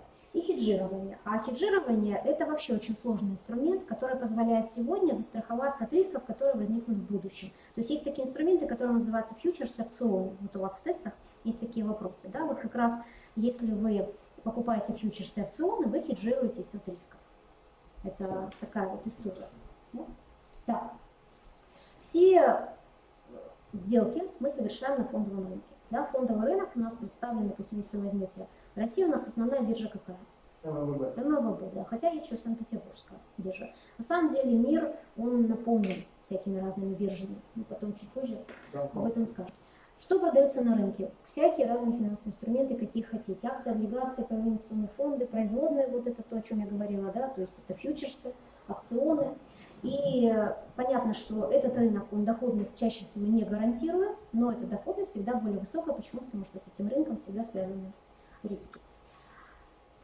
Это такие моменты, я думаю, что вы, наверное, не знаете. Да? Сейчас ценные бумаги в бумажной форме не выпускаются, по крайней мере, если это акции, облигации, да?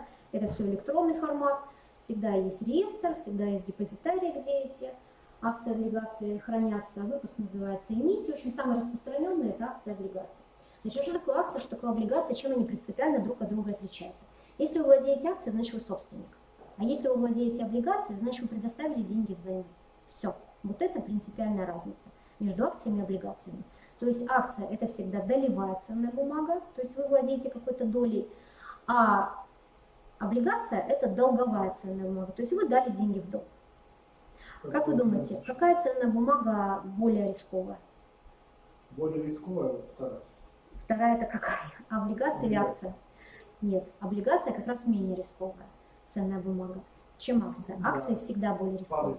Да, потому что по акциям никогда не гарантирована доходность. Если мы с вами говорим об акциях, которые торгуются на рынке, значит, это акции публичных акционерных обществ. То есть есть публичные акционерные общества, есть просто акционерные общества. Публичных вы можете купить. То есть ПАО, да, если не всегда, приставка. Все акции делятся на обыкновенные и привилегированные, если мы говорим об акциях. Обыкновенные от привилегированных, знаете, чем отличаются принципиально? Сейчас я объясню. Не, ну спрашиваю. Доходность она выше. Нет, на самом деле доходность вообще не гарантирована по обыкновенным акциям. Поэтому сравнивать, бывает так, что по обыкновенным акциям можно получить более высокие дивиденды, чем по привилегированным акциям. Может, там стабильный доход. Значит, разница в чем? Обыкновенные акции – это всегда голосующие акции. То есть, если вы имеете на руках обыкновенные акции, значит, вы имеете право голосовать. То есть, на собрании акционеров, да, вы голосуете, вы, соответственно, участвуете в принятии какого-то решения. И если вы владелец привилегированных акций, вы не имеете права голосовать. То есть, вы присутствуете на собрании акционеров, вам никто не запрещает, но голосовать вы не можете. Вы лишены права голоса. Зато в обмен вам дается возможность получать регулярный дивиденд, гарантированный, да, вы его получаете. Это гарантированный дивиденд. Но опять же, вы получаете не какую-то там твердую денежную сумму, да, которую вы уверены, да, там 5 рублей, допустим, на акцию вы будете получать. Нет, все зависит от того, с каким финансовым результатом сработала компания. То есть, если финансовый результат высокий, и собрание акционеров по решению совета директоров, да, или по рекомендации, скажем так, совета директоров приняло решение большую часть прибыли направить на дивиденды, значит, есть вероятность, что ваш дивиденд будет более высокий. Если нет, значит, менее высокий. Но по дивидендам всегда, по привилегированным акциям всегда должен быть выплачен дивиденд. А если вдруг не выплачен, значит, знаете, какая история дальше? Если не выплачивается дивиденд по привилегированным акциям, они автоматически становятся голосующими. Автоматически. Поэтому сразу меняется пакет, поэтому всегда стараются хоть там 2 копейки, но выплатить по привилегированным акциям обязательно. То есть, если вы владеете привилегированными акциями, гарантированно дивиденд получите, только не знаете какой, но получится. А вот по обыкновенным акциям, в соответствии с нашим законодательством, дивиденды выплачивать не обязательно. То есть вы можете владеть этой акцией 100 лет, при этом вам выплатят дивиденды по решению собрания акционеров, может там раз в 50 и все. Как решит собрание акционеров? Поэтому по акциям чаще всего доход формируется за счет чего? Он формируется за счет того, что мы можем играть на курсовой стоимости. То есть сегодня курсовая стоимость одна, завтра курсовая стоимость другая. Вот буквально, я не знаю, может быть месяц назад ВТБ акции, они тоже когда-то стоили очень дорого. Ну как очень дорого? Они вообще на самом деле недорогие, они в копейках измеряются. Номинальная стоимость там даже в тысячных копейках, не говоря уже о той стоимости, которая сейчас есть, да, рыночная стоимость. Так вот, когда-то они стоили, ну скажем так, 11 копеек, да? А потом был вот этот кризис 2000, сначала 2008 год, потом 2011 год, когда они упали, эти акции, упали сильно, да, они упали там до 3 копеек. И вот где-то вот в районе 3,7 они балансируют. И буквально месяц назад они стоили где-то 3 копейки, и за день поднялись на 12%. За день, представляете?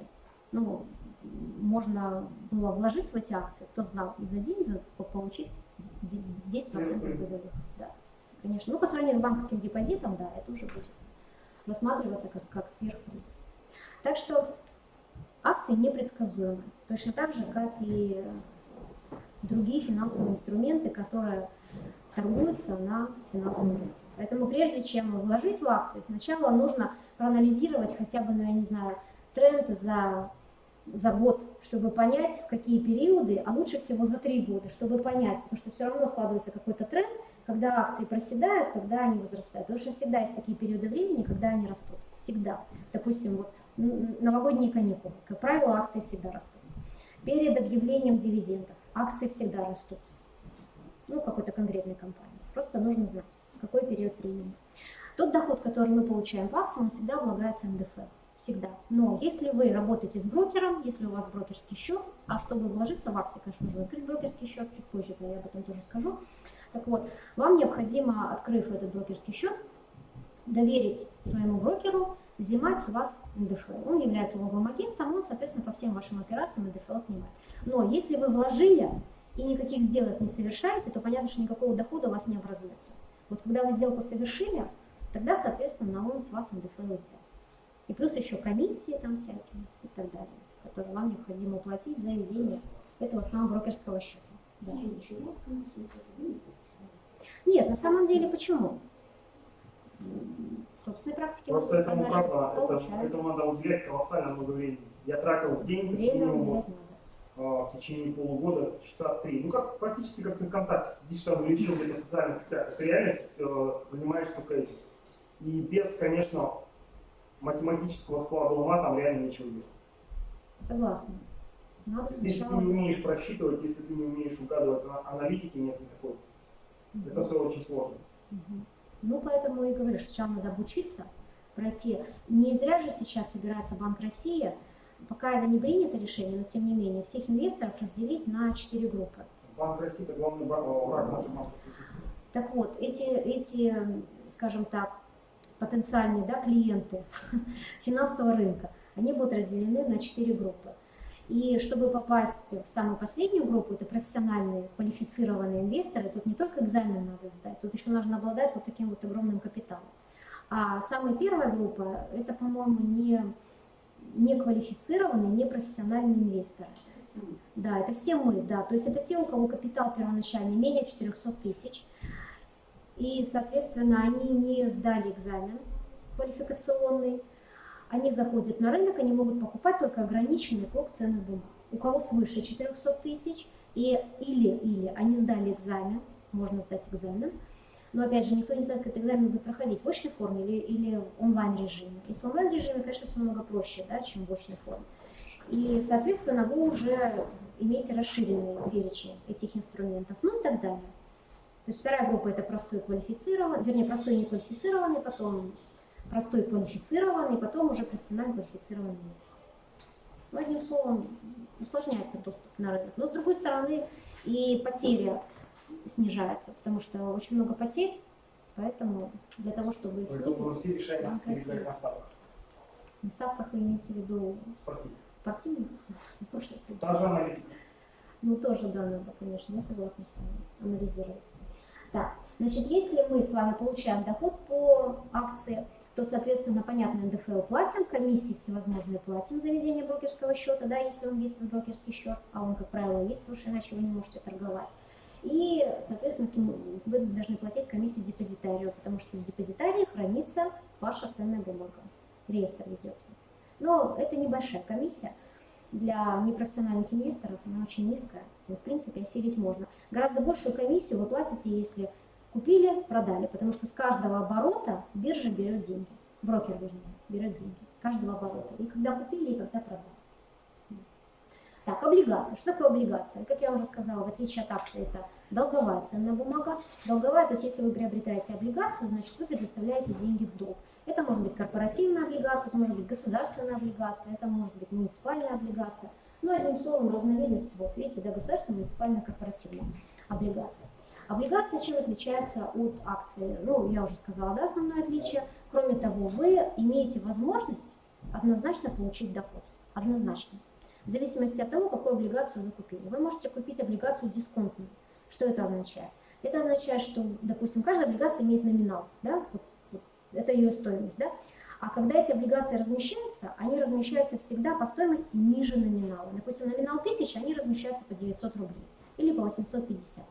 Соответственно, вы покупаете по 850, на какой срок они размещаются, значит, спустя этот срок вы ее продаете по 1000. Вот ваш доход. Да? Купили на начальном этапе, соответственно, продали спустя какое-то время. Вы доход гарантированно получили, потому что выкуп облигаций будет в любом А случае. мы имеем возможность купить облигации госзайма США? Сейчас нет. Если только вы не имеете индивидуальный инвестиционный счет и не покупаете, если есть возможность купить их на российском рынке, эти облигации, тогда можете. А так? Ну, наша страна же вывела туда значительное количество средств. На самом деле, если вы имеете брокерский счет, любой, да, вы можете иметь выход на зарубежные рынки, и, ну пока нет этих требований, да, и, пожалуйста, купить. Можете любую акцию купить, любой зарубежной компании. Все зависит от того, какую сумму вы внесли, соответственно, какой счет открыли. Значение располагает.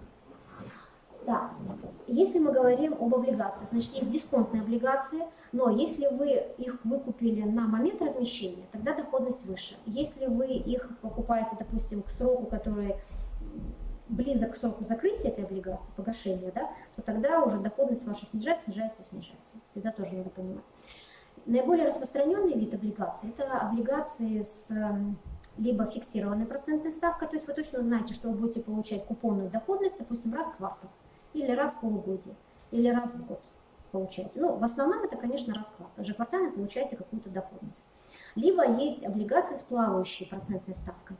Плавающая привязана к рыночной стоимости облигаций. То есть, если рыночная стоимость растет, значит, ставка падает. Наоборот, если рыночная стоимость снижается, ставка растет. В любом случае вы доход получаете либо за счет курсовой стоимости, либо за счет этой процентной ставки. Но все эти доходы и по акциям, и облигациям, они всегда облагаются НДФЛ. Всегда. Поэтому это нужно обязательно учитывать. И вот у нас игра из Банка России. Мы, когда играли первый модуль, второй модуль я рассказывала о инвестировании. Детям предлагается инвестировать в акции, в облигации, причем и дисконтные, и плавающие облигации. И предлагается инвестировать в ПАИ, инвестиционных фондов. И везде им нужно считать комиссии, НДФЛ, все это нужно обязательно считать и заносить в свой личный финансовый план. Да, зато они знакомятся с этим рынком, принимают решение, надо ли им это вообще или не надо, ну хоть немножко. Да? Значит, государственные облигации, которые предлагаются купить, они сейчас представлены какими видами? Ну, самая популярная – это облигация федерального займа, это самая популярная облигация. Их может купить любое физическое лицо на самом деле. Даже если вы, предположим, пришли в банк, открыли счет или закачали себе приложение, вложили туда деньги, да, стали инвестором, вы можете совершенно спокойно купить облигацию федерального займа. Но по ним доходность приблизительно такая же, как в банке, чуть выше. Допустим, если Сбер предлагает, вы говорите, 5%, да, по этим облигациям можно получить ну, где-то 6,5%. Я вложил 300 тысяч, мы приложили 4,9. По облигациям федерального займа? Нет, просто на вклад. На вклад нет. Мы же сейчас про эти, про облигации. Я готов привести в облигации. Государственные сберегательные облигации. Как правило, государственные сберегательные облигации тоже доступны для физических лиц, хотя они по номиналу выше, конечно, чем облигации федерального займа. Все остальное это то, что может купить только юридическое лицо, имейте в виду. Да?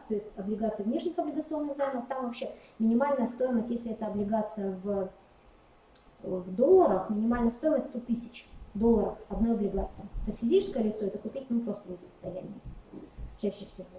Облигации Банка России, они размещаются только среди кредитных организаций. То есть физическое лицо тоже, если вам будет предлагать облигацию Банка России, имейте в виду, что вы его не можете. Точно так же, как вы не можете открыть депозит в Банке России или получить кредит с Банка России. С физическими лицами Банк России вообще не работает. И субфедеральные муниципальные облигации, в принципе, они доступны в основном юридическим лицам. Хотя есть некоторые муниципальные займы, которые ориентированы на физических лиц. В общем, физические лица имеют возможность приобретать облигации, получать доходность выше, чем по депозиту. Мы имеем только первое пол. Федеральный займ и да. сберегательный. Да. В основном да. Облигации. Так, ну я уже сказала, что по типу дохода облигации могут быть дисконтные, с фиксированной процентной ставкой и с плавающей процентной ставкой. Здесь мы уже тогда с вами останавливаться не будем. Да? Кроме того, облигации могут быть еще конвертируемые и не конвертируемые. Да? Что значит конвертируемые? Это когда мы можем их конвертировать в акции. Но сейчас очень мало облигаций выпускается с возможностью конвертации в акции. Почему? Потому что сразу меняется пакет. То есть тут надо сразу просчитать, да? Если вдруг вы захотите конвертировать, то как изменится контрольный пакет акций.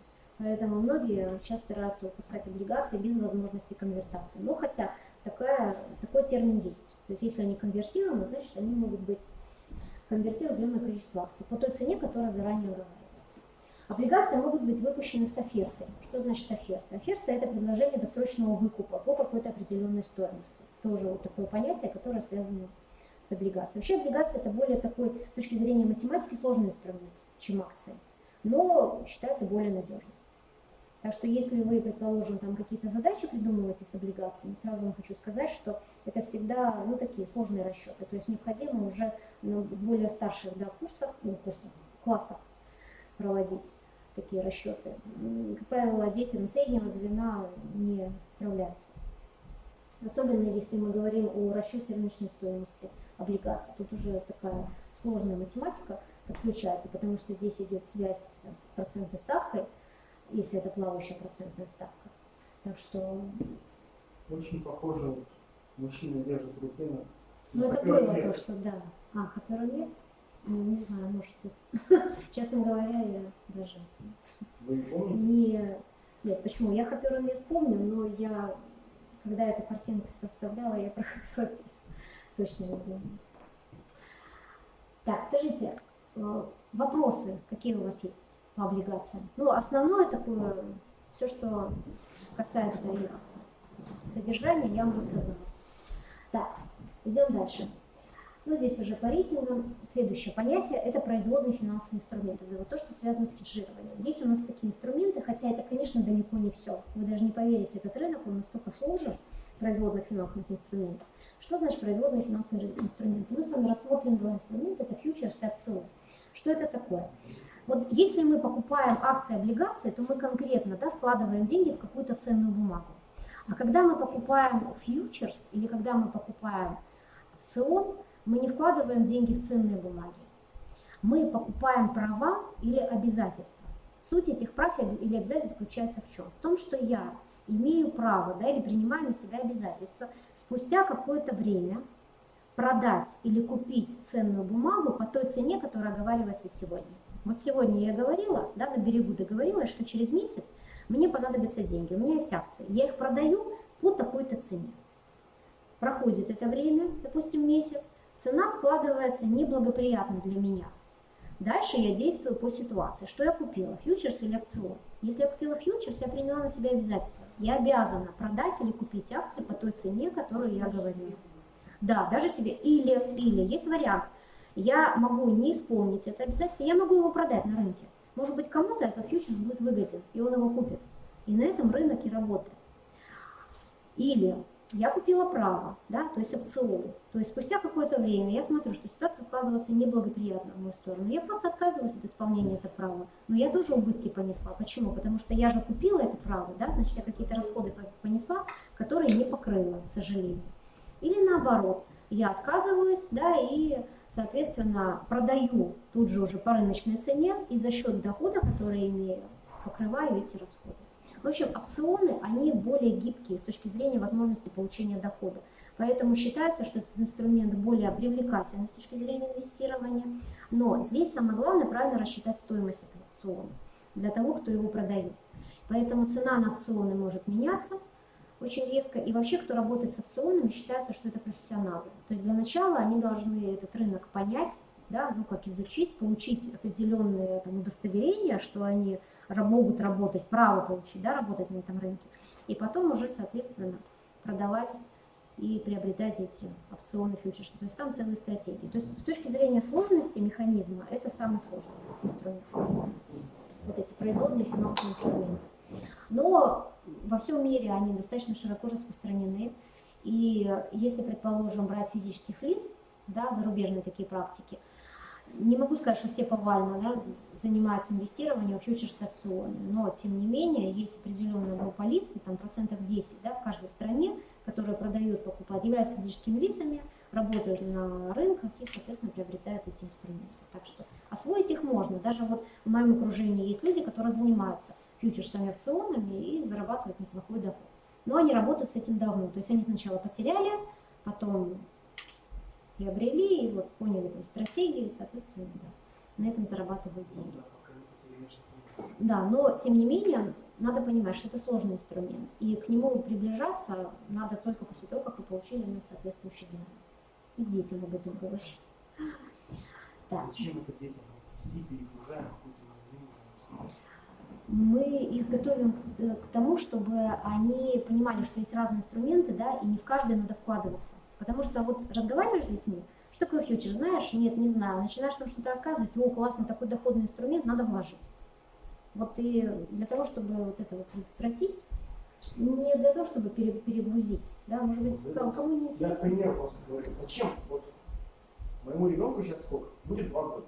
Ну, 2 года, я думаю, Нет, это не я интересно. образно, да? Потом, ну скажем, будет он в 5 классе. Зачем ему фьючерсы? Пускай он будет ребенком, пускай он играет, пускай он бегает, занимается, подрастет, надо, будет ему это интересно, сам изучит. Нет, эти инструменты, если они входят в программу основ финансовой грамотности, то они всегда входят уже на старших курсах. Причем это, как правило, усиленная программа.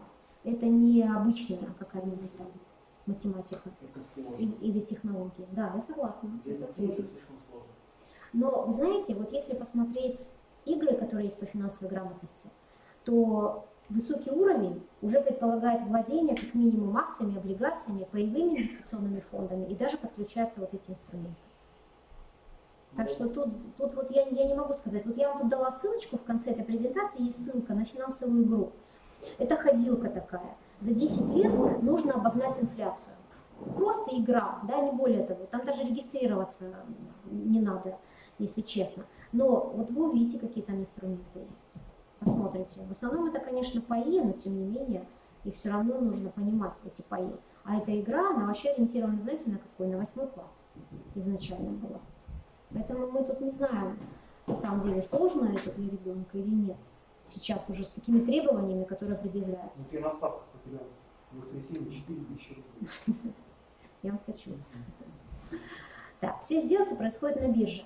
Вот здесь вот я вам потом, целый пакет, да, у меня есть целый файл, я сейчас туда заходить не буду, с биржами. В каждой стране самые, скажем так, основные, да, основные биржи, которые есть. И если это биржа, то прежде всего это организованный рынок. Что значит организованный? То есть там просто так мы не работаем, не торгуем. Да? Мы прежде всего должны попасть на этот рынок. То есть открыть брокерский счет и, соответственно, получить доступ к этому самому рынку. На рынке у нас работают два основных таких вот профессионала. Это брокер и дилер. В основном, конечно, брокеры работают. Почему? Потому что они работают с вашими денежными средствами. Они со своими денежными средствами не работают вообще. То есть вы должны открыть брокерский счет и, соответственно, вложить денежные средства. Хорошо, да.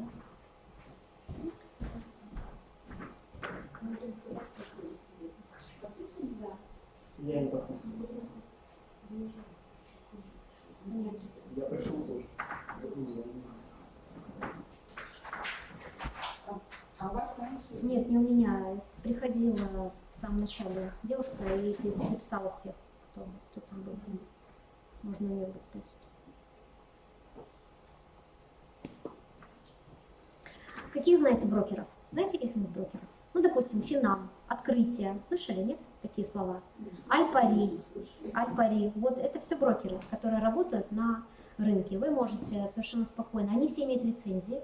И, кстати говоря, вы можете, опять же, поскольку мегарегулятором всего финансового рынка является Банк России, на сайте Банка России вы находите информацию во всех страховых организациях, о банках, о микрофинансовых организациях, о брокерах, обо всех.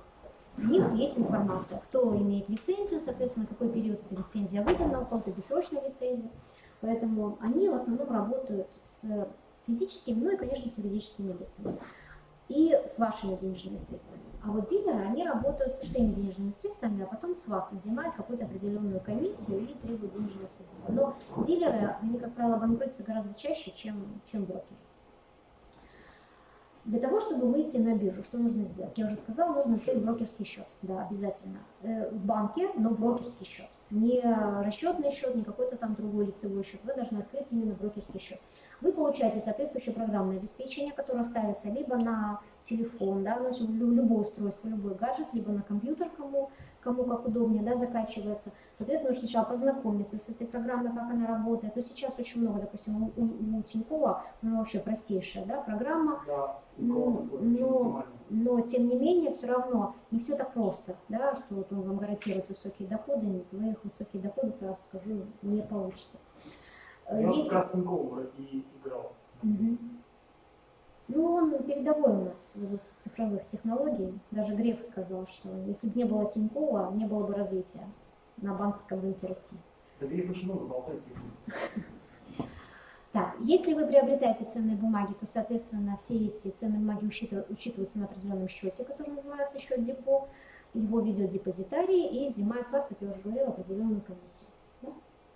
Да, все участники, которые торгуют на рынке, они хотят получить прибыль. Кто-то получает прибыль за счет того, что играет на понижение, это медведи. Слышали, да, такое? Все, кто играет на повышении и зарабатывают на повышении, это быки. Быки и медведи ставят перед собой разные цели, поэтому всегда говорят, либо медвежий рынок сегодня, либо бычий рынок, в общем, кто как, да, сыграл. И весь рынок работает на основе выставления заявок. То есть есть такой биржевой стакан, да, он, сейчас я зайду, сразу перейду сюда. Вот он, видите, вот он, биржевой стакан. Это график движения какой-то ценной бумаги. Да, ну, в данном случае это Сбербанк. Я, правда, сейчас не могу сказать, Скрытая реклама. за какой-то период, да, нет, почему реклама. Это просто движение, да. Вот он стакан. Вот красная зона – это те, кто хотят продать, зеленая зона – это те, кто хотят купить. Вот этот стакан находится в постоянном движении. Это из Транзака такая программа есть, Транзак. И оттуда картинка. Значит, и когда вот это движение, да, то есть есть покупатель, который хочет купить по определенной цене, и продавец, который хочет продать. И вот когда это сходится, соответственно, сделка совершает. То есть этот стакан, он все время подвижный, все время. То есть если смотреть в реальном режиме, то здесь просто нет такой возможности, то вот эти все свечи, они скачут постоянно, да, вот этот стакан тоже скачет. Свечи бывают, свечи это, соответственно, то, каким образом изменяется рыночная стоимость бумаги. Вот если это Сбербанк, какой-то период времени, ну, вот здесь цена открытия, цена, соответственно, закрытия. Вот это вот, если черная, это значит, что цена опустилась вот с этой величины до этой. Если цена, если белая свеча, то значит с этой цены стартовали, до этой цены дошли. То есть белая это значит, что цена росла, да, а если черная, значит цена снижалась. Это называется свечи. Так. И вот, соответственно, на основе вот этих вот заявок и работает рынок, да, то каким образом, и потом в конце дня всегда складывается, формируется какая-то определенная цена. Так, следующий инструмент, который мы с вами рассмотрим, это инвестиционные фонды. Да, фонды инвестиционные бывают разные. И инвестиционные фонды для чего созданы? Для того, чтобы создать так называемую форму коллективных инвестиций. То есть вы хотите сразу вложить там, в несколько акций, вы хотите сразу вложить несколько облигаций, ну и так далее. Да? И для того, что вы, допустим, ну, не квалифицированный инвестор, вы не знаете рынок, вы не знаете, как это делать. Поэтому для нас были придуманы все вот эти вот инвестиционные фонды. Они позволяют минимизировать риски всех частных инвесторов и таким образом увеличить доход. Какие бывают фонды? Фонды бывают акционерные, фонды бывают паевые. Кстати говоря, не все фонды работают с физическими лицами. Есть фонды, которые работают только с юридическими лицами. Есть взаимные хеджевые фонды, есть ETF, это популярные сейчас фонды, которые, скажем так, они формируются исходя из того, какие акции формируют индекс какой-то. Да? То есть, допустим, вот есть индекс ММВБ, Московской межбанковской валютной биржи. И вот этот индекс, он движется, да, в течение дня. И каким образом он движется? Он движется из-за того, что он формируется из портфеля какого-то определенного ценных бумаг. То есть ценные бумаги какие-то определенные занимают в нем ту или иную долю. И в зависимости от того, как меняется стоимость этой ценной бумаги, меняется индекс. То есть он либо растет, либо снижается. Это показатель среднерыночной доходности. И вот эти вот фонды ETF, они движутся за рынком. Как движется рынок, так, соответственно, движется и доходность по этому фонду. Самый популярный – это паевой инвестиционный фонд. И вот в той игре, в которой мы играем, Банк России, я вам говорила, да, есть акции, есть облигации, есть паевые инвестиционные фонды. Значит, какие сложности возникают с паевыми инвестиционными фондами? Паевые инвестиционные фонды могут быть разнонаправленными, да, это могут быть целевые какие-то фонды, допустим, фонды в недвижимость, да, или вы приобретаете паи акций компании, которые имеют, скажем так, технологическую направленность, да, или это нефтяные, или там, ну, короче говоря, они имеют какое-то направление, эти паевые инвестиционные фонды. Но здесь, опять же, непредсказуемая ситуация. Этот пай может по стоимости снизиться, а может наоборот вырасти. И если, допустим, динамика была положительна за какой-то определенный период времени, это не означает, что и дальше эта динамика сохранится. Поэтому это тоже рискованный инструмент, обязательно. Инвестирование капитала. Инвестиционный пай, когда вы приобретаете, вы всегда должны заплатить определенную комиссию. И эта комиссия где-то в среднем от 0,5 до 1,5%. Вот так вот в реальности, да? Немного. А? Немного. Немного, да. Но представьте себе, вы вложили 100 тысяч, а 100 тысяч вы должны 1,5% отдать. 1500 просто отдаете. И когда вы продаете пай, вы тоже должны отдать, но уже больше. Уже от 1,5 до 3%. Получается, это ваши расходы. Да? Вы получили какой-то доход. Вы должны уменьшить его на эти расходы, рассчитать НДФЛ и, соответственно, еще заплатить НДФЛ. То есть, если вы покупаете у брокера эти паи, он сам НДФЛ Мы взимает. должны просчитать сколько на входе мы потеряем, Да. сколько дохода получим, сколько заплатим, Да. сколько прибыли будет. Да, Это и потом обычно уже реально понимать, какая доходность. стоит Потому это что, того. конечно, потому что то, что декларируется, допустим, пай принес доходность 15%. Это означает номинальную доходность, это не означает вот эти все комиссии и так далее, их еще надо вычесть предварительно, а потом уже понять, какую доходность вам обеспечил вот этот пай. То есть его смело можно процента на 3, на 4 уменьшать, это точно, эту доходность. Так, ну линейки, как я уже сказала, есть разные, и у любого пифа есть преимущества, есть недостатки. Ну, вы тут уже сами посмотрите. Как хорошо было в каменном веке. Пока что. Как хорошо было в каменном веке. А, Было каменный просто не зависело от аппарата. Так, еще один инструмент – индивидуальный инвестиционный счет. Есть у вас индивидуальные инвестиционные счета? Нет? Кстати говоря, индивидуальный инвестиционный счет – это, ну, пожалуй, сейчас, наверное, самая такая полезная штука, которая сделала для нас государство. Это серьезно, да? Я вам всем советую, если его нет, открыть. Почему? Потому что, во-первых, он не требует от вас вложения денег, но зато, если у вас есть этот индивидуальный инвестиционный счет, вы можете, допустим, по истечении 3 лет открыть его надо минимум на 3 года. Почему? Потому что он позволяет вам по внесенным денежным средствам получать возврат НДФЛ, уплаченного в бюджет за год. То есть, к примеру, вы открываете индивидуальный инвестиционный счет. Сейчас у нас 2019 год. Проходит 3 года, этот счет пустой, у вас денег там нет. Да? Проходит 3 года. В конце 3-го года вы вносите туда, вносить вы можете до 1 миллиона ежегодно, до 1 миллиона. Но вычет вы получаете только с суммы 400 тысяч. Не надо вкладывать миллион, если вы получаете вычет 400 тысяч. Да, вы вложили в конце 3-го года 400 тысяч, 3 года закончились, вы подали декларацию и возместили НДФЛ 13% с этих 400 тысяч. То есть 52 тысячи. Вы буквально за месяц-два получили из бюджета. Удобно? Не важно, сколько пролежит. Не важно. Сколько пролежат деньги, это никого не интересует. Самое главное, чтобы счет был открыт не менее чем на 3 года.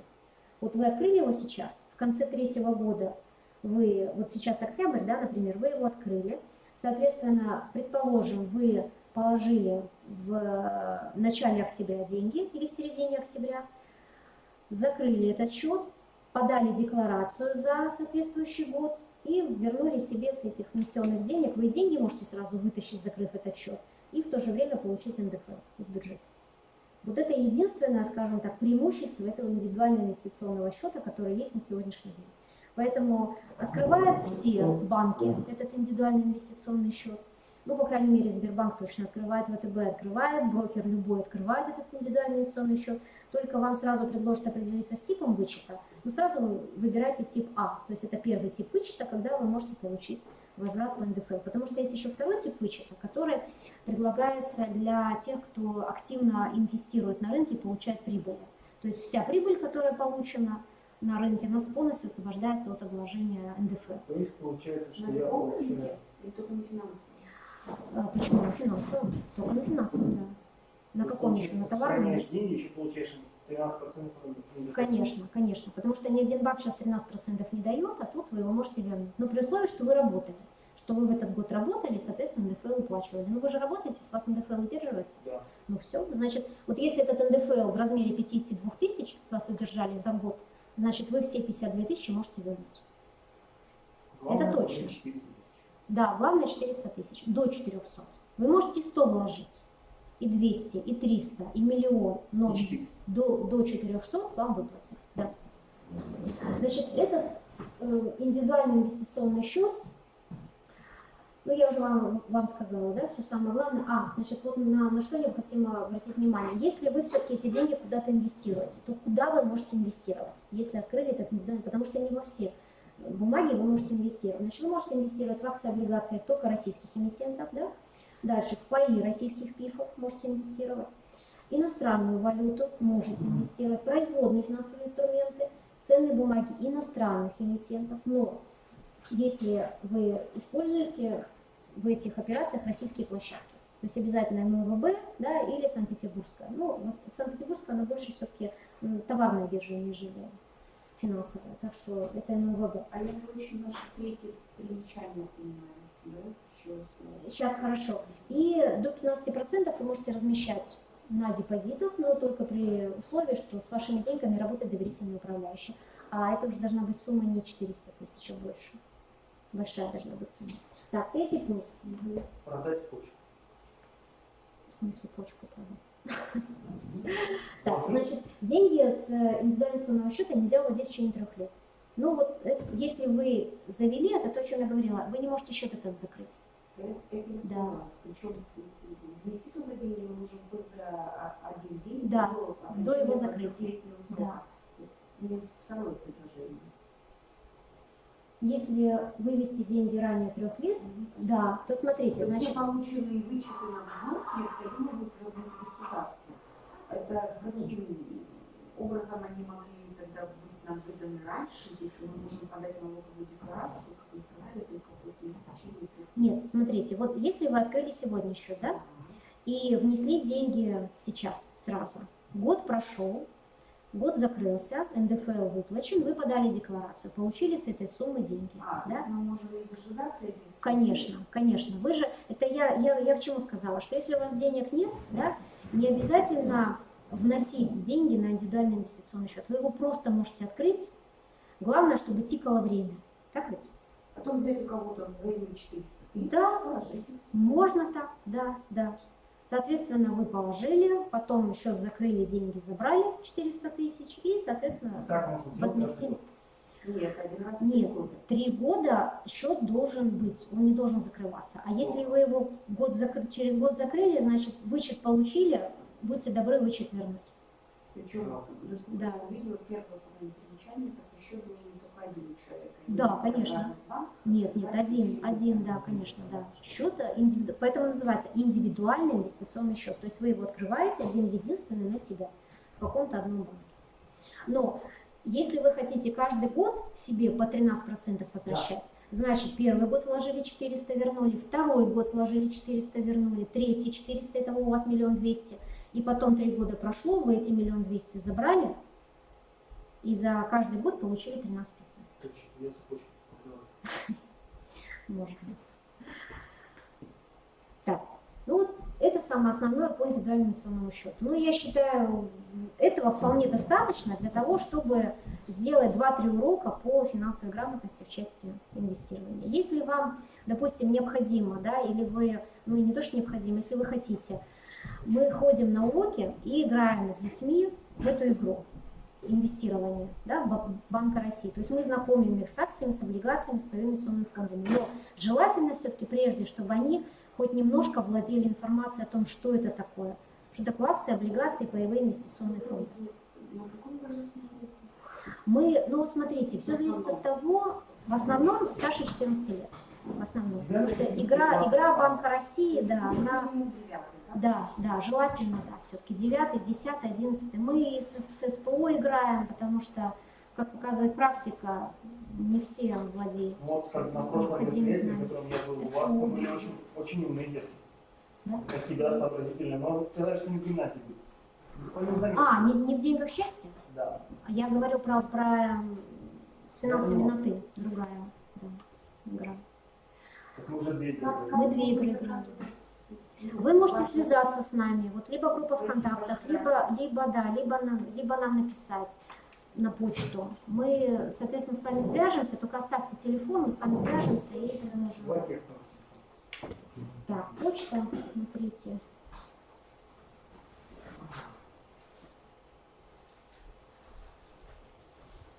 Так, сейчас я Хорошо, когда приходит кто-то. Все должен делать специалист. Сейчас мы откроем. На самом деле я играла в эту игру очень затягивает. Да? Я У нас поняла. денег не было, мы хотели девушку замуж выдать. Но ее никто не хотел брать. Не было другого способа. Так, смотрите, вот здесь у нас, видите, вот когда вы нажимаете вот сюда, на вот этот сэндвич, как они говорят, да, зашли, и вот здесь о проекте «Региональный центр повышения финансовой грамотности». Заходите, вот здесь у нас информация. Вот. По этому gmail-овскому адресу вы можете с нами связаться. РК, да. Так, я вам хотела еще фестиваль вид показать. Если у вас время есть. Вот смотрите. Скажите поконкретнее, пожалуйста, что там будет, который вот вы говорили, будет 8-9 июля? 8 форум. Вот смотрите, 9 заходите, Финфест. Видите, набираете. Да. Так, и вот здесь вот. Я хочу удалить, да. Нет, это не то. Так, все-таки лучше через Яндекс почему-то, не знаю. Google. Google почему-то, да, не находит. Яндекс всегда лучше. Так, вот видите, фестиваль финансовой грамотности. Сюда заходим, у вас выходит вот такая картинка. Региональные финансовые семейные фестивали. И вот здесь, видите, Сыктывкар. Вот всего 5 городов, в которых эти фестивали будут проходить. Заходите в Сыктывкар, и вот здесь вот регистрация. Но прежде чем зарегистрироваться, прочитайте, что это будет. Это образование в режиме развлечений. То есть мы будем... У нас вот тут вот есть программа, сейчас я вам ее покажу. Так. Тема фестиваля. Вот, смотрите, программа фестиваля. Начинаем с 9, показать расписание. Вот вы заходите на показать расписание, и вам выходит расписание зон. Что у нас будет? Вот лекторий, вот модератор площадки Юркин, исполнительный директор Европа Плюс. И вот пошли лекции, на которые можно будет подойти. Скоро мы аудиторию расставим. Консультационная зона – это те, кто будет консультировать компании. Дальше игровые площадки. Очень много игровых площадок. Тут у нас возрастная категория. И максимальное количество указано сразу, чтобы мы понимали. То есть если вы хотите сделать коллективную заявку, Да, я хочу коллективную. то вы тогда можете направить нам информацию. Вот здесь, вот, кстати говоря, в самом конце. До 15 человек я могу с собой взять? Да, но смотря какая площадка. Вы посмотрите, тут очень много всяких разных. Вот здесь вот организаторы фестиваля, и в самом конце информация, вот опять же наша почта, и это мой телефон. Вы можете направить заявку и связаться со мной. Мы будем знать, что вы с такой-то школы, у вас идет столько-то человек, но предварительно нужно обязательно зарегистрироваться на сайте. Вот здесь вот регистрацию пройти. Причем регистрацию надо пройти каждому. Чтобы все дети, да. С этой регистрацией, с этими заявками, с этой образовательной ну а что делать? Вот нас требует так закон. Нас потом привлекут. Вы нам направьте коллективную заявку, мы будем знать, что, допустим, вот вы в такое-то время, там же расписание по времени, что вы будете регистрироваться надо обязательно. Это требование Москвы. Мы только недавно с ними это проговаривали.